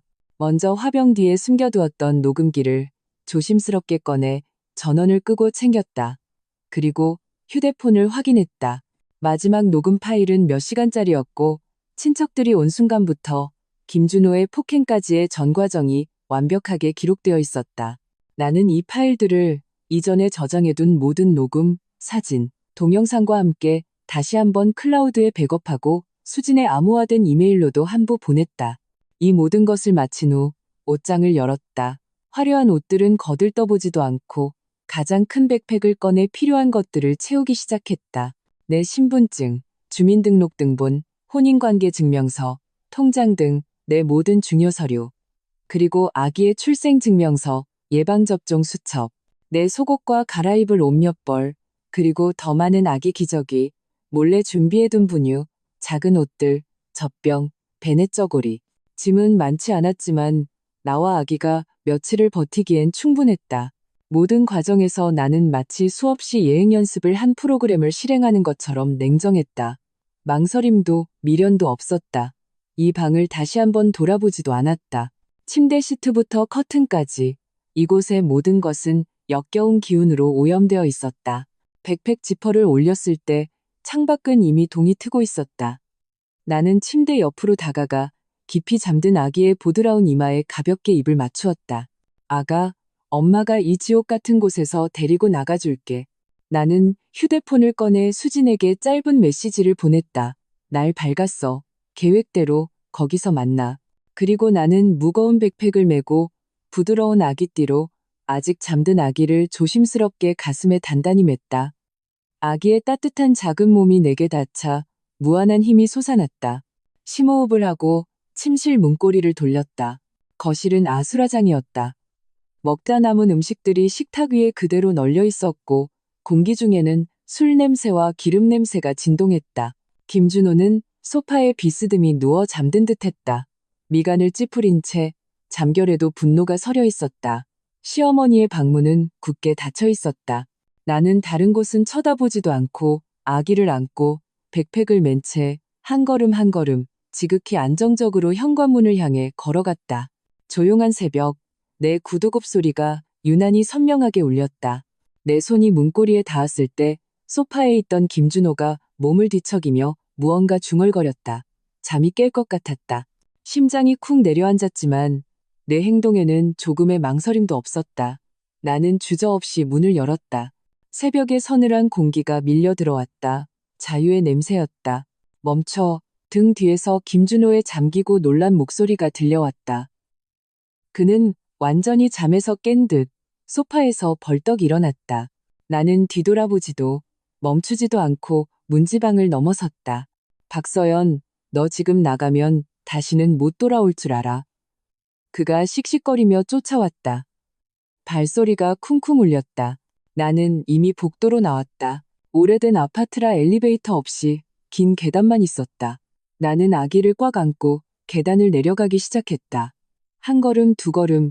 김준호는 현관문까지 쫓아왔지만 신발을 신지 않아서인지 아니면 숙취 때문인지 바로 따라오지는 못했다. 그저 문틀을 잡고 분노에 차소리쳤다. 꺼져.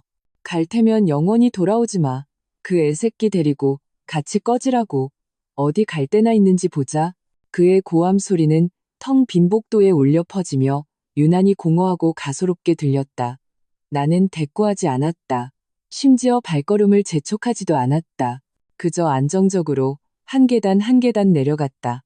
그의 목소리는 점점 뒤로 멀어지다가 마침내 공동 현관문이 쾅 하고 닫히면서 완전히 차단되었다. 밖은 아직 어슴푸레했다. 아파트 단지는 조용했고 일찍 일어난 새들의 지저귀만이 들려왔다. 나는 차가운 공기 속에 서서 깊이 숨을 들이마셨다. 폐부를 채우고 있던 그 집의 오염된 공기가 완전히 빠져나가는 것 같았다. 가슴에 안긴 아기가 꼼지락거리며 입맛을 다셨다. 여전히 평온하게 자고 있었다. 나는 아기띠를 고쳐매고 백팩끈을 조절했다. 그리고 아파트 단지 입구를 향해 발걸음을 옮겼다. 수진의 차가 그곳에서 기다리고 있을 것이다. 나는 그곳, 그 사람들을 단 한 번도 뒤돌아보지 않았다. 오늘부터 나와는 아무런 상관이 없는 곳이다. 수진의 차는 아파트 단지 맞은편 길모퉁이 플라타너스 나무 아래에 서 있었다. 눈에 띄지 않는 하얀색 소형차였다. 그녀는 차문에 기댄 채 초조하게 주위를 살피고 있었다. 내가 아기를 안고 큰 가방을 맨 채 단지 입구에서 나오는 것을 보자마자 포탄처럼 달려왔다. 세상에, 그녀는 내 품에서 아직 잠든 아기를 받아들고는 순식간에 찐빵처럼 부어오른 내 얼굴을 훑어보았다. 눈시울이 금세 붉어지며 목소리가 떨렸다. 이 천하의 개자식들. 어떻게 사람을 이렇게 만들어놔. 그녀는 내 뺨을 만지려다 차마 손을 대지 못하고 허공에서 손을 부들부들 떨었다. 나는 고개를 저었다. 입가에 상처가 당겨와 아픔에 숨을 들이켰지만 그녀의 진심 어린 걱정과 분노의 마음속에 따뜻한 기운이 흘렀다. 괜찮아. 일단 여기서 벗어나자. 내 목소리는 심하게 잠겨 있었다. 수지는 황급히 고개를 끄덕이며 차문을 열어주었다. 나는 백팩을 뒷좌석에 던지고 차에 올랐다. 수지는 조심스럽게 아기를 뒷좌석 카시트에 앉히고 안전벨트를 채워주었다. 그녀는 이런 것까지 세심하게 준비해왔다. 그리고 운전석에 올라타 엑셀을 밟았다. 차는 부드럽게 새벽의 도로로 합류했다. 차가 한참을 달려 후사경 속에서 나를 숨막히게 하던 그 아파트 단지가 완전히 사라지고 나서야 수지는 조금 안심한 듯 했지만 여전히 긴장된 목소리로 말했다. 일단 우리 집으로 가자. 좀 좁긴 해도 절대적으로 안전하고 조용해. 가서 일단 아무 생각 말고 푹 자. 나는 창밖으로 빠르게 스쳐 지나가는 거리를 보았다. 새벽의 햇살이 도시에 황금빛을 입히고 있었다. 모든 것이 생기로 가득했다. 내가 방금 탈출한 그 어두운 소굴과는 전혀 다른 세상이었다. 아니, 수진아. 나는 고개를 돌려 후사경에 비친 그녀의 걱정스러운 눈을 보았다. 내 집 말고 병원부터 가자. 병원? 수지는 잠시 멈칫하더니 이내 알아차렸다. 맞아. 상해진단서 반드시 끊어야지. 그 개자식들 범죄 증거를 확실히 남겨야 해. 그녀는 즉시 방향지시등을 켜고 차선을 변경했다. 병원 응급실에서 당직 의사는 내 얼굴을 보고 미간을 찌푸렸다. 그는 내 상처를 꼼꼼히 살피고 기록하며 물었다. 어떻게 다치셨습니까?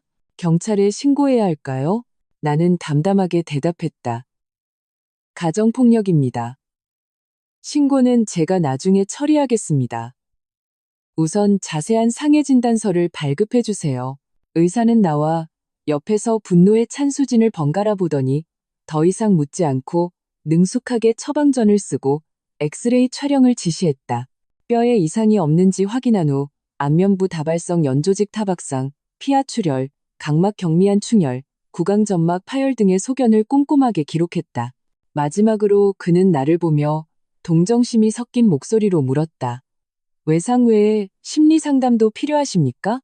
산후 우울감에 이런 일까지 겪으셨으니 감사합니다, 의사 선생님.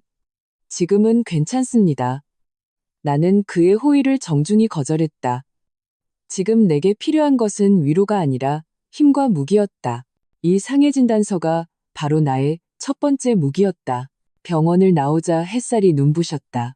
수지는 각종 서류를 챙겼고 아기도 깨서 카시트에서 옹알이를 하고 있었다. 나는 아기를 안아 올렸다. 아기는 동그란 눈으로 내 부은 얼굴을 보며 의아해하는 듯 작은 손을 뻗어 만지려 했다. 나는 아기의 손을 잡아 입을 맞추었다. 마음이 잠시 부드러워졌다가 이내 더 단단한 결심으로 채워졌다. 수지는 나를 보며 무언가 말하려다 망설였다. 결국 참지 못하고 물었다. 서연아, 이제 어떻게 할 거야? 나는 아기를 안고 병원 문 앞에 서서 붐비는 거리를 보았다. 목소리는 크지 않았지만 지극히 명료했다. 변호사 찾아서 이혼 소송할 거야. 그 인간 재산 한 푼도 못 받게 하고 자기가 한 짓에 대한 대가를 치르게 할 거야. 수지는 힘주어 고개를 끄덕였다. 좋아, 내가 지지해. 내 외사촌 오빠가 이혼 전문 변호사인데 실력 좋거든. 내가 연락해볼게.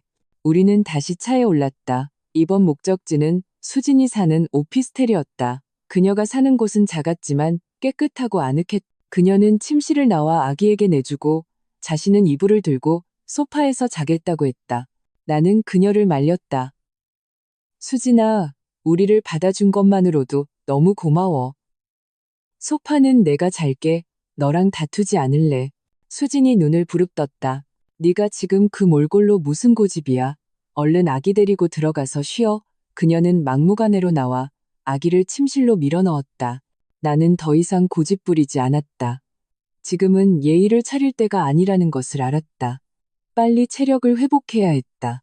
낯설지만 안심되는 침대에 누워 햇살에 말린 이불 냄새를 맡으며 곁에서 들려오는 아기의 고른 숨소리를 들으니 마침내 피로가 파도처럼 밀려왔다.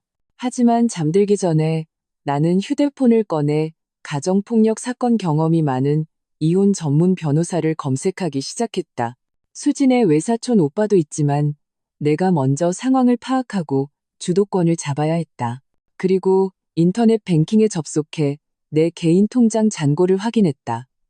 다행히 결혼 후에도 완전히 일을 놓지는 않아서 김준호만큼은 아니지만 어느 정도 모아둔 돈이 있었다. 나와 아기가 한동안 버티고 변호사 선임료 초기 비용을 지불하기엔 충분했다. 이 모든 것을 마친 후에야 나는 비로소 눈을 감았다. 뺨은 여전히 불타는 듯 아팠지만 머릿속의 길은 점점 더 선명해졌다. 수진의 햇살 가득한 작은 침실에서 나는 결혼 후 가장 깊은 잠을 잤다. 코골이도 TV 소음도 일부러 내는 소음도 없었다. 오직 곁에서 들려오는 아기의 안정된 숨소리와 창밖에서 가끔 들려오는 평범한 일상의 소리뿐이었다. 깨어보니 오후였다. 햇살이 비스듬히 들어와 바닥에 긴 그림자를 만들고 있었다. 얼굴의 부기는 조금 가라앉았지만 푸르스름한 손자국은 더욱 선명해져 치욕의 낙인처럼 보였다. 수진이 조심스럽게 문을 열고 들어왔다. 손에는 푹 끓인 좁쌀죽과 깔끔한 반찬이 담긴 쟁반이 들려 있었다. 배고프지? 일단 뭐 좀 먹어. 외사촌 오빠한테 연락 왔는데 오후 3시에 로펌에서 만나기로 했어. 그녀는 음식을 침대 머리맡에 놓으며 내 얼굴을 보고는 여전히 참지 못하고 숨을 들이켰다. 정말 너무 심하게 때렸네. 나는 몸을 일으켜 굳은 어깨를 풀었다. 괜찮아, 겁만 다친 거야. 나는 죽그릇을 들어 올렸다. 따뜻하고 부드러운 죽이 식도를 타고 내려가며 긴장된 신경을 달래주었다. 나는 천천히, 하지만 한 그릇을 다 비웠다. 지금은 모든 힘을 중요한 곳에 써야 했다. 오후 2시 반, 수진이 운전해서 나를 그녀의 외사촌 오빠가 있는 로펌으로 데려갔다. 로펌은 도심의 고급 오피스 빌딩에 있었다. 번쩍이는 대리석 바닥, 조용하고 효율적인 분위기는 기름 냄새와 욕설로 가득했던 그 집과 극명한 대조를 이루었다. 안내 데스크 직원이 우리를 작은 회의실로 안내했다. 수진의 외사촌 오빠는 진 변호사였다. 그는 30대 중반으로 보였고 금태 안경에 잘 맞는 정장을 입고 있었다. 전체적으로 빈틈없고 전문적인 기운이 풍겼다. 그는 내 몰골에 놀라거나 과도한 동정심을 보이지 않았다. 그저 정중하게 자리를 권하고 바로 본론으로 들어갔다. 수진 씨에게 전화로 간단히 상황은 들었습니다. 박서연 씨, 가지고 계신 자료와 원하시는 바를 가능한 한 상세하게 말씀해 주십시오. 나는 무거운 백팩에서 두꺼운 서류 봉투를 꺼냈다. 그 안에는 내가 정리한 모든 것이 들어있었다. 휴대폰에서 추출한 녹음 파일을 텍스트로 변환하고 시간대를 표시한 문서, 인쇄한 사진들, 시어머니의 부실한 식단, 내부은 얼굴, 병원의 상해 진단서, 그리고 내가 직접 작성한 사건 타임라인 기록까지. 여기에는 친척들이 방문한 날의 세부 사항과 김준호의 폭행 과정이 포함되어 있었다. 진 변호사는 서류를 받아들고 매우 꼼꼼하게 살펴보았다. 표정은 진지했다. 그는 가끔 핵심적인 질문을 던졌다. 이 녹음에서 시어머님이 산후도우미를 해고한 이유가 돈을 아끼기 위해서라고 인정한 부분이 있는데 원본 파일이 있습니까? 남편분이 폭행하기 전에 서연 씨가 격한 언어적 도발을 하셨습니까? 아파트 등기부등본이 서연 씨의 혼전 재산임이 확실합니까? 나는 하나하나 차분하고 논리적으로 대답했다. 원본 녹음 파일이 있고 도발은 없었으며 오직 자기 방어만 했다고. 집은 친정 부모님이 사주신 것이고 내 단독명이라고. 진 변호사는 듣고 나서 서류를 내려놓고 책상 위에서 깍지를 꼈다. 내 눈을 보며 말했다. 박서연 씨, 우선 매우 잘 대처하셨습니다. 가정폭력을 당한 후 즉시 현장을 떠나 증거를 수집하고 보존한 것은 자신을 보호하고 권리를 쟁취하는데 가장 중요한 단계입니다. 제공해주신 자료를 보면 증거가 상당히 완벽합니다. 특히 상해 진단서와 폭행 과정이 담긴 녹음은 매우 유리합니다. 그는 잠시 말을 멈췄다가 계속했다. 원하시는 것은 이혼, 그리고 재산 분할해서 상대방에게 대가를 치르게 하는 것, 그리고 아이의 양육권을 가져오는 것이 맞습니까? 네, 나는 고개를 끄덕였다. 아이는 반드시 제가 키워야 합니다. 그리고 그 사람이 응당한 처벌을 받기를 바랍니다. 알겠습니다. 진 변호사는 안경을 고쳤었다. 민법상 가정폭력은 법정 이혼 사유에 해당하며 피해자는 손해배상을 청구할 권리가 있습니다. 남편분의 폭력 행위는 증거가 명확하므로 소송에서 매우 유리하게 작용할 것입니다. 재산에 관해서는 혼전 재산이므로 남편분은 분할을 요구할 권리가 없습니다. 혼인 후 공동재산에 대해서는 남편분의 유책 사유로 인해 서연 씨가 더 많이 분할받을 것을 주장할 수 있습니다. 아이 양육권의 경우 만이세 이하의 영아는 원칙적으로 어머니를 따르며 상대방의 폭력 행위가 있었으므로 양육권을 가져오는데 매우 유리합니다. 그의 전문적이고 냉정한 말은 마치 수술칼처럼 내 혼란스러운 상황을 정확하게 해부하고 명확한 길을 제시해 주었다. 그의 말을 들으며 내 가슴을 짓누르던 거대한 돌덩이가 조금씩 움직이는 것 같았다. 다음으로 이 증거들을 법적 효력을 갖도록 공증해야 합니다. 그리고 이혼 소송과 함께 신변보호 명령을 신청하는 것을 권장합니다. 이미 떠나셨지만 이 절차 자체가 상대방의 행위에 대한 법적 인정이 되어 향후 소송에 유리하게 작용할 것입니다. 좋습니다. 변호사님 말씀대로 하겠습니다. 나는 조금의 망설임도 없었다. 그리고 남편분의 반응에 대해서 진 변호사는 잠시 생각했다. 경험상 소장을 받게 되면 처음에는 분노하다가 회유를 시도하거나 아이를 빌미로 압력을 가할 수 있습니다. 심리적으로 준비하셔야 하고 냉정을 유지하십시오. 절대로 단독으로 만나지 마시고 모든 소통은 변호사를 통해 하시는 것이 좋습니다. 나는 냉소했다. 그를 다시 만날 일은 없을 겁니다. 법정에서가 아니라면. 진 변호사와 상담을 마치고 위임 계약서에 서명했다. 로펌을 나왔을 때 바깥은 햇살이 좋았다. 수진이 긴장된 목소리로 물었다. 어떻게 됐어? 나는 길게 숨을 내쉬었다. 가슴을 짓누르던 탁한 공기가 이 밝은 햇살에 조금은 씻겨나가는 것 같았다. 변호사님이 우리가 이길 확률이 아주 높대. 나는 수진에게 말했다. 이것은 며칠 만에 처음으로 느껴보는 희망이라고 부를 수 있는 감정이었다. 수진은 내 손을 힘주어 잡았다. 당연하지. 그 쓰레기들 그냥 두면 안 돼.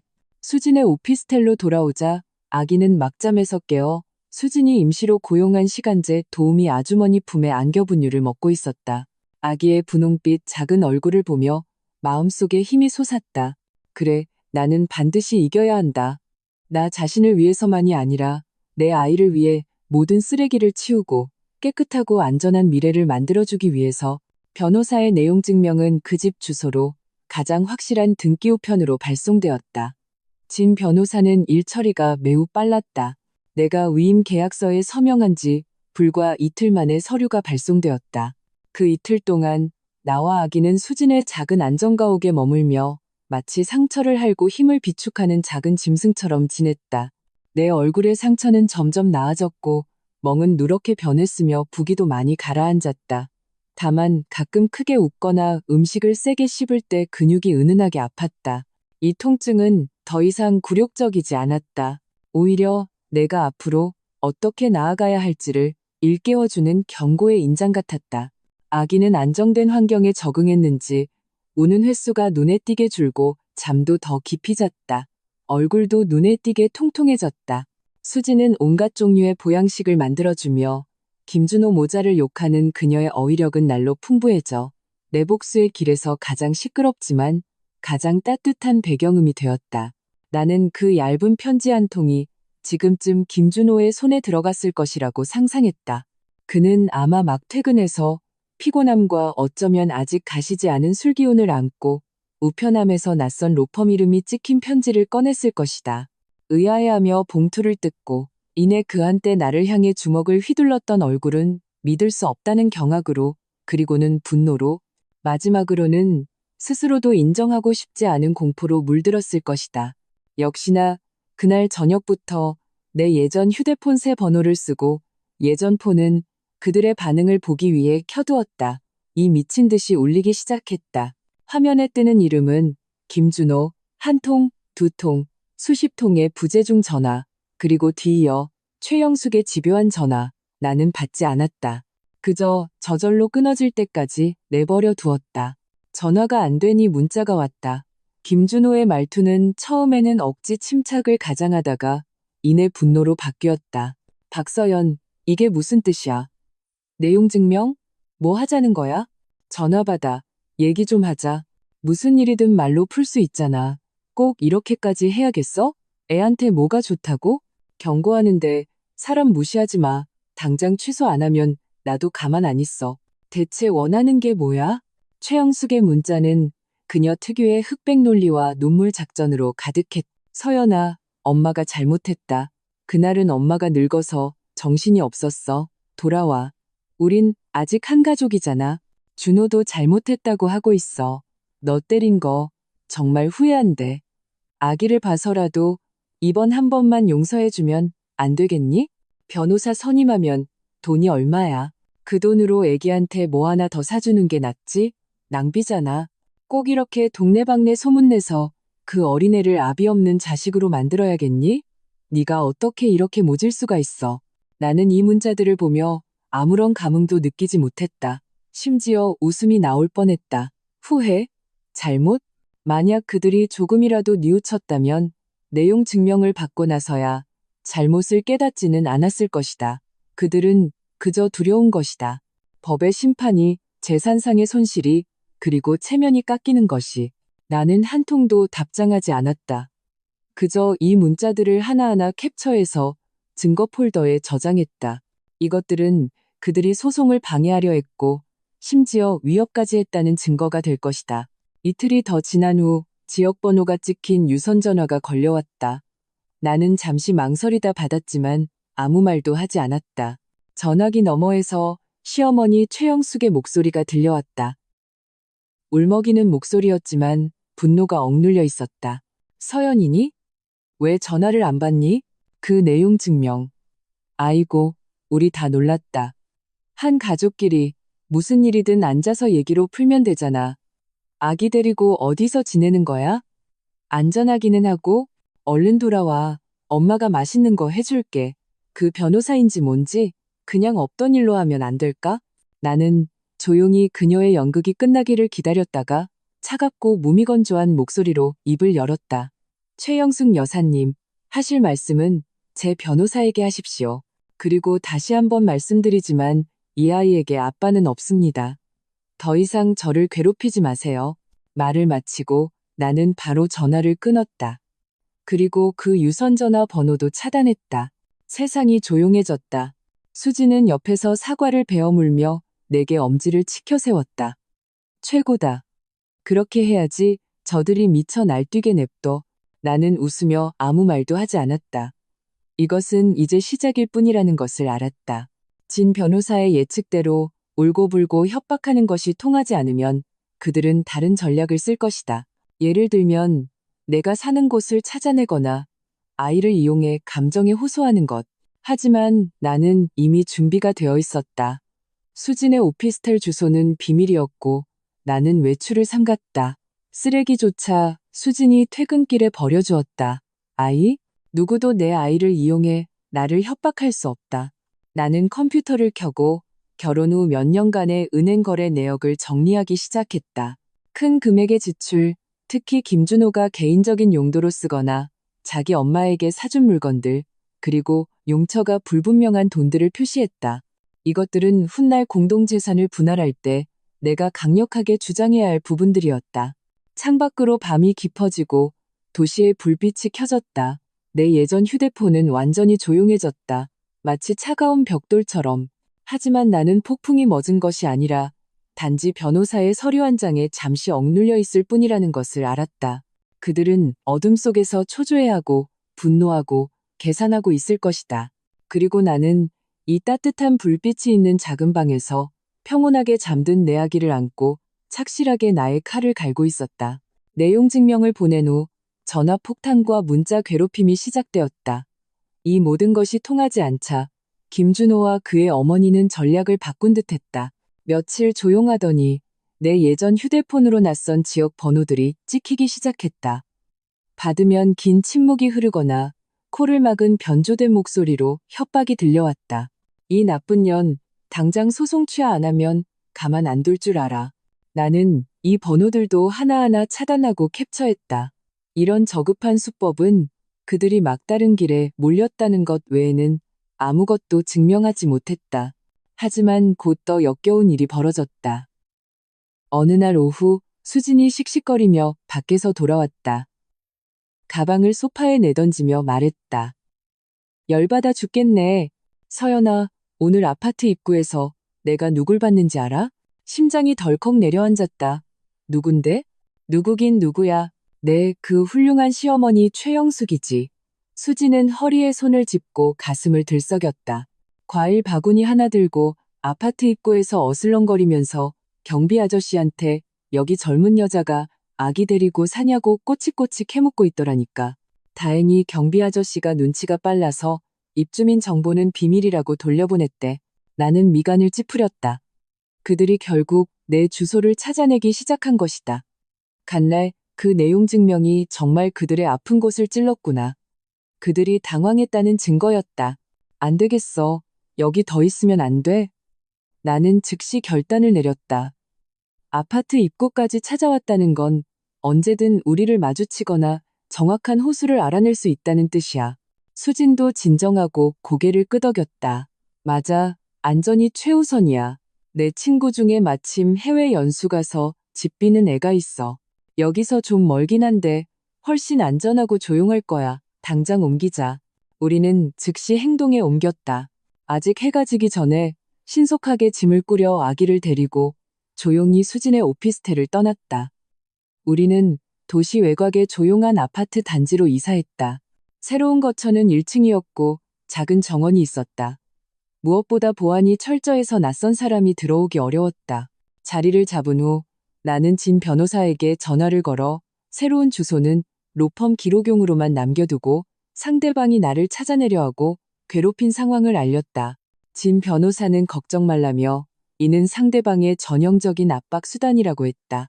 그리고 당분간 혼자 외출하지 말고 만약 상대방이 더 심한 행동을 하면 즉시 경찰에 신고하라고 조언했다.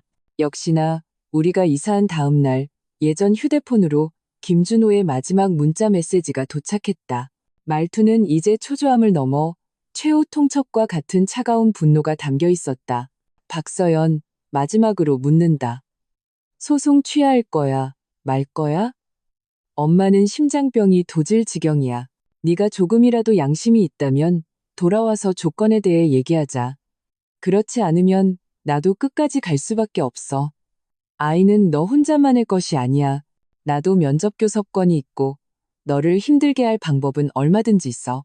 나는 이 문자를 보며 김준호가 이 글자들을 입력할 때의 그 일을 악물고 어쩔 수 없어 하는 표정을 상상할 수 있었다. 조건? 이제 와서 조건을 말하는가? 나를 때리고 악독하다고 욕할 때는 왜 조건을 생각하지 않았는가? 나는 한 글자도 답장하지 않고 이 문자 역시 캡처해서 저장했다. 면접 교섭권? 좋다. 법적인 절차를 통해 당신의 권리를 행사하길 기다리겠다. 방법? 얼마든지 써봐라. 당신의 저급한 괴롭힘이 더 강한지, 아니면 내 손에 있는 산더미 같은 법적 증거가 더 강한지 한번 보자. 새로운 집으로 이사하고 환경이 조용해지자 내 마음도 완전히 안정되었다. 낮에는 수진이 출근하면 나는 집에서 아기를 돌보며 증거를 정리하고 진 변호사와 소송 세부 사항을 논의했다. 저녁에 수진이 돌아오면 함께 저녁을 먹고 그녀는 내 세상에 퍼져 있는 전쟁의 기운을 씻어내줄 바깥 세상의 새로운 소식들을 들려주었다. 아기는 하루가 다르게 자랐고 점점 더 사랑스러워졌다. 까르르 웃기도 하고 작은 손을 휘저으며 안아달라고 보챘다. 아기의 순수한 눈을 보며 나는 내 선택이 옳았음을 다시 한번 확신했다. 나는 아기를 위해 모든 어둠을 걷어내고 햇살 가득한 성장 환경을 만들어 주어야 했다. 그 모든 것의 전제는 뼈에 달라붙은 고름 같은 저 모자로부터 완전히 벗어나는 것이었다. 가끔 깊은 밤, 나는 아기를 안고 작은 정원 창가에 서서 바깥의 고요한 밤 풍경을 보았다.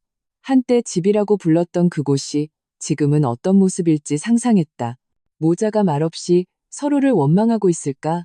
아니면 여전히 나를 굴복시킬 방법을 궁리하고 있을까? 그들이 무엇을 하든 더 이상 나와는 상관없는 일이었다.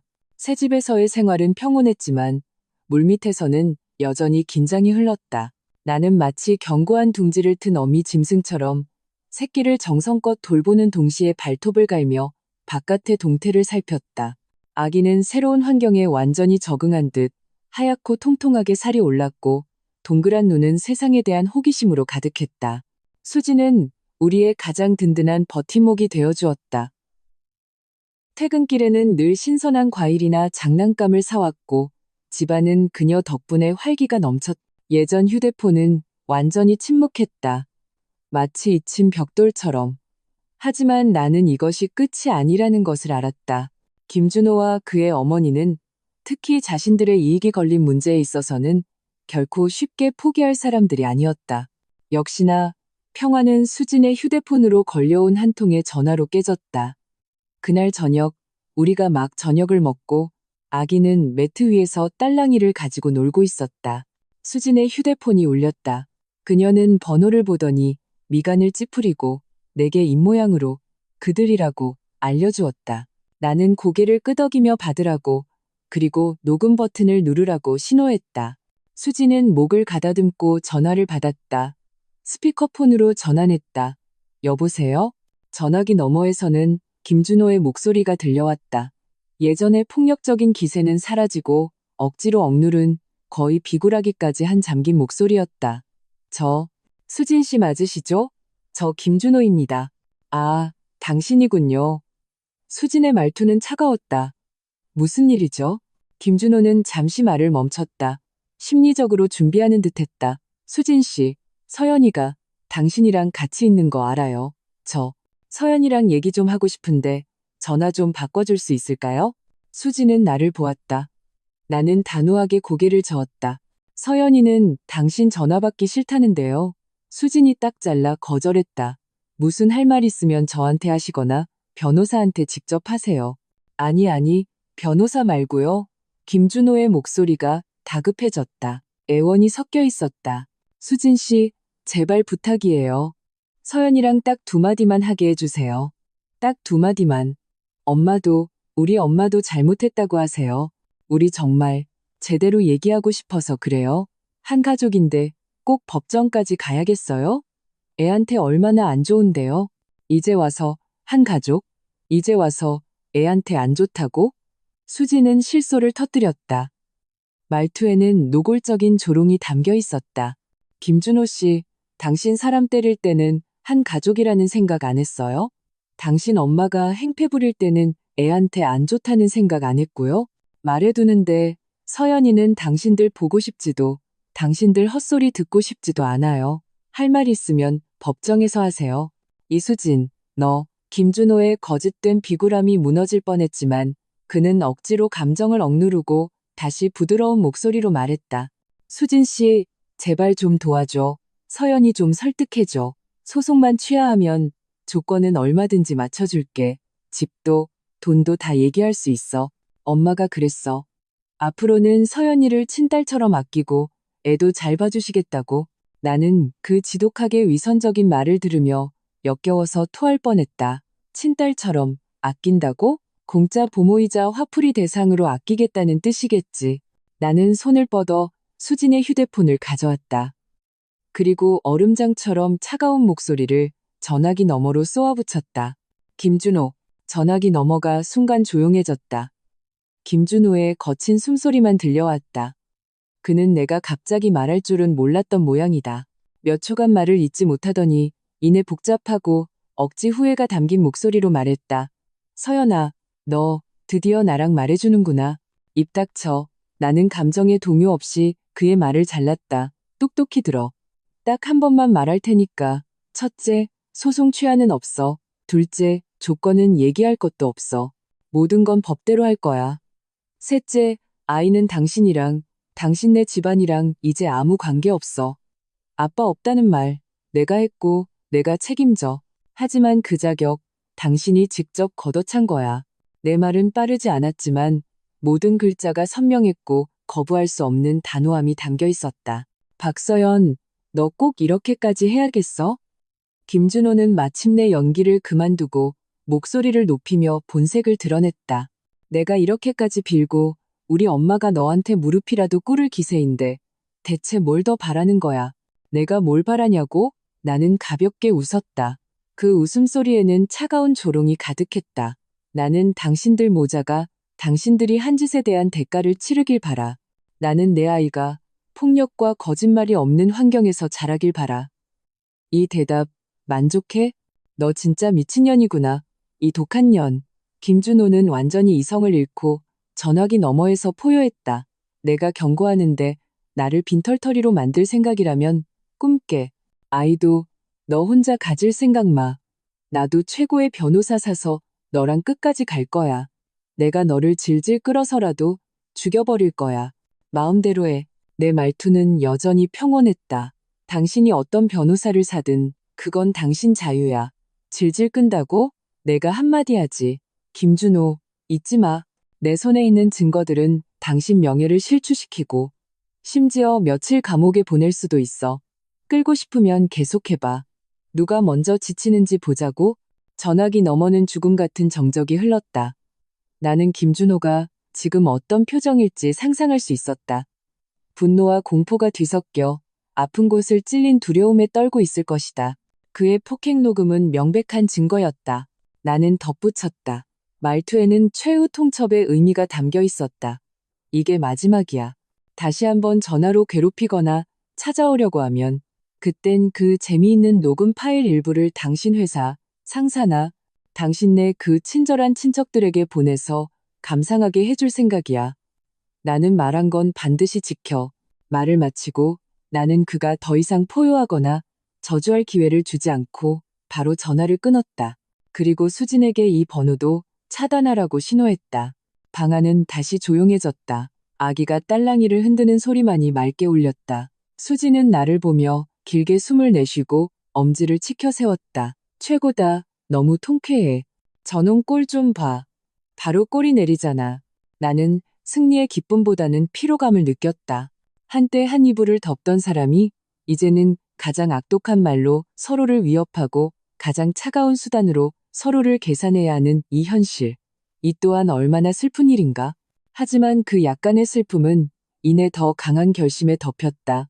길은 그들이 선택했고 나는 어쩔 수 없이 싸워야 했으며 반드시 이겨야 했다.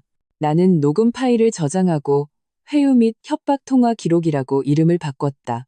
이것들은 소중한 탄약이었다. 저들은 쉽게 포기하지 않을 거야. 나는 수진에게 말했다. 법정에서 분명 힘든 싸움이 될 거야. 수진은 내 어깨를 두드렸다. 무슨 걱정이야? 우리에겐 증거도 있고 변호사도 있고 무엇보다 우리가 옳잖아.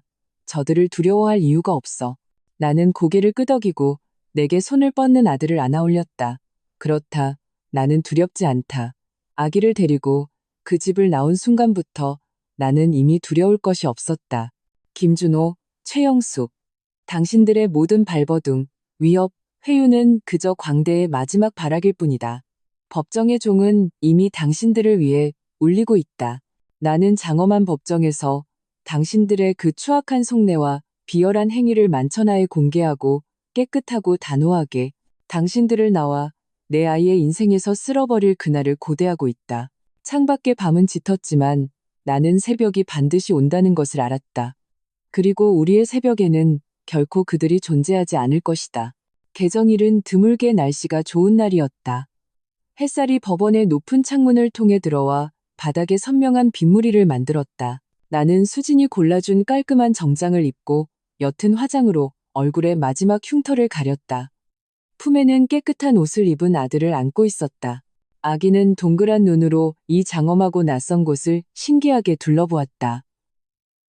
수진은 내 곁에 바짝 붙어 마치 언제든 돌진할 준비가 된 호위무사 같았다. 진 변호사는 우리보다 먼저 도착해 있었다. 그는 두꺼운 서류철을 들고 침착한 표정으로 서 있었다. 긴장하지 마세요. 박서연 씨. 증거는 우리에게 매우 유리합니다. 그는 내게 재판 중에는 판사의 질문에 사실대로만 대답하고 최대한 감정을 평온하게 유지하라고 조언했다. 나는 고개를 끄덕이고 심호흡을 했다. 긴장되지 않았다. 오히려 곧 해방될 것이라는 평온함이 느껴졌다. 나는 이날을 너무나 오래 기다렸다. 맞은편에는 김준호와 그의 변호사가 앉아 있었다. 얼마 만에 보는 김준호는 많이 초췌해 보였다. 눈 밑은 거무죽죽했고 수염도 깎지 않아 지저분했다. 정장을 입었지만 어딘가 초라해 보였다. 그는 감히 나를 쳐다보지 못하고 시선을 피하며 초조하게 넥타이를 만지작거렸다. 그 옆에는 최영숙이 앉아 있었다. 어울리지 않는 검붉은 재킷을 입은 그녀는 얼굴이 누렇게 떠 있었고 입술을 굳게 다문 채 도끼 품은 눈으로 나를 쏘아보고 있었다. 만약 눈빛으로 사람을 죽일 수 있다면 나는 이미 수백 번은 죽었을 것이다. 재판이 시작되었다. 진 변호사는 먼저 우리의 소송 청구를 진술했다. 이혼, 아이 양육권은 내게, 상대방은 양육비를 지급하고 가정폭력 유책 사유로 인해 공동재산을 나에게 더 많이 분할하며 정신적 손해배상금을 지급할 것을 요구했다. 김준호 측 변호사는 폭행 사실을 부인하지는 못하고 부부간의 사소한 다툼으로 축소하려 애썼다.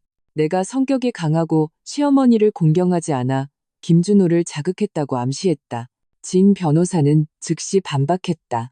그는 판사를 향해 명확하고 힘있는 목소리로 말했다. 재판장님, 상대 측 변호인의 주장은 사실과 심각하게 다릅니다. 이 사건은 단순한 부부 갈등이 아니라 악질적인 가정폭력 사건입니다. 그리고 그는 마치 노련한 지휘자처럼 우리의 증거들을 하나씩 제시하기 시작했다. 첫 번째는 병원의 상해 진단서였다.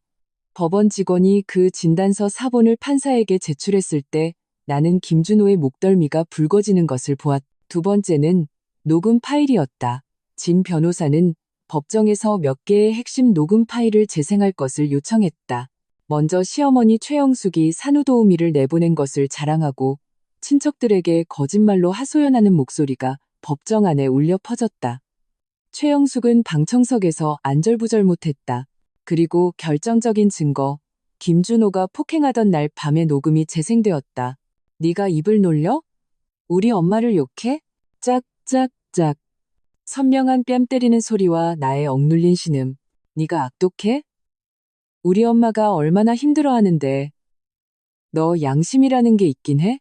녹음이 끝나자 법정은 죽음처럼 고요해졌다. 김준호는 피고인석에서 잿빛 얼굴로 굳어 있었고 이마에는 식은땀이 송골송골 맺혔다. 그의 변호사는 입을 열었지만 어떤 변명도 무력하게 느껴졌다.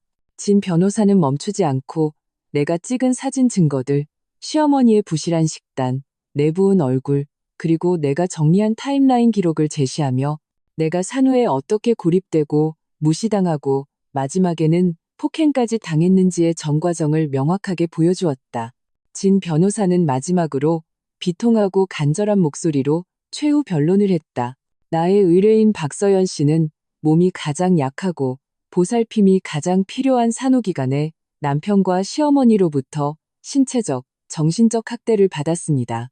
피고 김준호는 남편이자 아버지로서의 책임을 다하지 않고 오히려 잔인한 폭력을 가했습니다. 가정은 따뜻한 안식처여야지 폭력의 온상이 되어서는 안 됩니다. 법이 약자를 보호하고 폭행범을 처벌하는 최후의 보루가 되어주시길 바랍니다. 저희의 모든 소송 청구를 인용하여 나의 의뢰인과 그녀의 어린아이의 합법적인 권익을 보호하고 가해자가 자신의 악행에 대한 응당한 대가를 치르게 하여 정의가 실현될 수 있도록 해주시길 간청합니다. 진 변호사의 말은 한마디 한마디가 힘있고 논리적이었다. 나는 판사가 미세하게 고개를 끄덕이고 배심원들의 얼굴에도 동정과 찬성의 빛이 스치는 것을 보았다. 이후의 재판은 거의 일방적인 흐름이었다. 조정 절차에서 나는 단호하게 조정 의사가 없음을 밝혔다. 최후 진술에서 김준호는 모기만 한 목소리로 잘못했다, 충동적이었다는 변명을 늘어놓았다. 나는 아기를 안고 일어나 나의 유일한 법정 진술을 했다. 판사를 보며 평온하고 단호한 목소리로 말했다. 재판장님, 저의 유일한 바람은 이혼하고 제 아이를 데리고 이 폭력과 거짓말로 가득한 가정을 완전히 떠나는 것입니다. 법이 저와 제 아이에게 공정한 판결을 내려주실 것이라 믿습니다.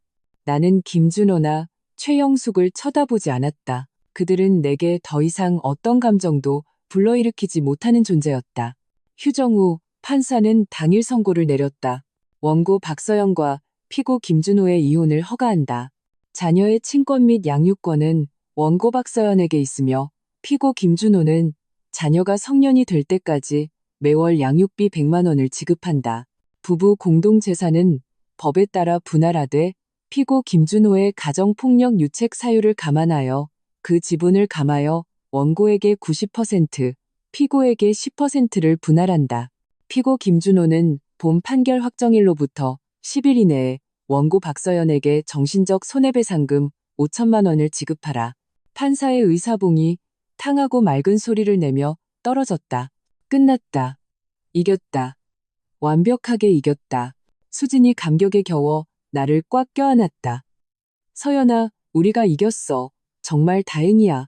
나는 아들을 안고 있었다. 아기도 이 편안한 분위기를 느꼈는지 잇몸만 있는 작은 입을 벌리고 나를 향해 웃었다.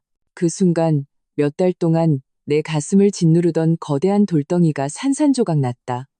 햇살이 창문을 통해 아무런 방해 없이 내 몸 위로 쏟아졌다. 따뜻했다. 맞은편 김준호는 넋이 나간 채 의자에 주저앉아 있었고 그의 변호사는 난감한 표정으로 서류를 챙기고 있었다. 최영숙은 마치 흐물흐물한 진흙더미처럼 그 자리에 주저앉아 텅 빈 눈으로 무언가를 중얼거리고 있었다. 예전의 그 기세등등한 모습은 찾아볼 수 없었다. 우리는 더 이상 머물지 않고 진 변호사와 함께 신속하게 법정을 떠났다. 법원 문을 나서자 바깥은 햇살이 찬란했고 차들은 분주히 오갔다. 삶은 여전히 시끄럽고 현실적이었다. 이제 어떻게 할 거야? 수진이 내 팔짱을 끼며 흥분해서 물었다. 일단 돌아가서 푹 자야지. 나는 품에 안겨 옹알이하는 아들을 보며 몇 달 만에 처음으로 진정으로 편안한 미소를 지었다. 그리고 집을 구해야지. 정말로 나와 내 아이만의 집을. 그 다음엔 일도 구하고 새로운 삶을 시작해야지. 김준호와 최영숙이 어떻게 될지, 그들이 양육비를 제때 지급할지, 그들이 후회 속에서 여생을 보낼지, 이 모든 것은 더 이상 내 관심사가 아니었다. 인과응보, 하늘이 알아서 할 일이다. 나, 박서영과 내 소중한 아들의 새로운 삶은 이 순간부터 진짜로 시작된 것이다. 과거의 그림자는 법의 칼날에 베었고 미래의 길은 우리 발 아래 햇살로 가득했다. 나는 고개를 들어 파란 하늘을 보았다. 길게 숨을 내쉬었다. 아가, 엄마가 해냈어. 이제부터는 우리 둘이서만 깨끗하게 햇살을 향해 살아가는 거야.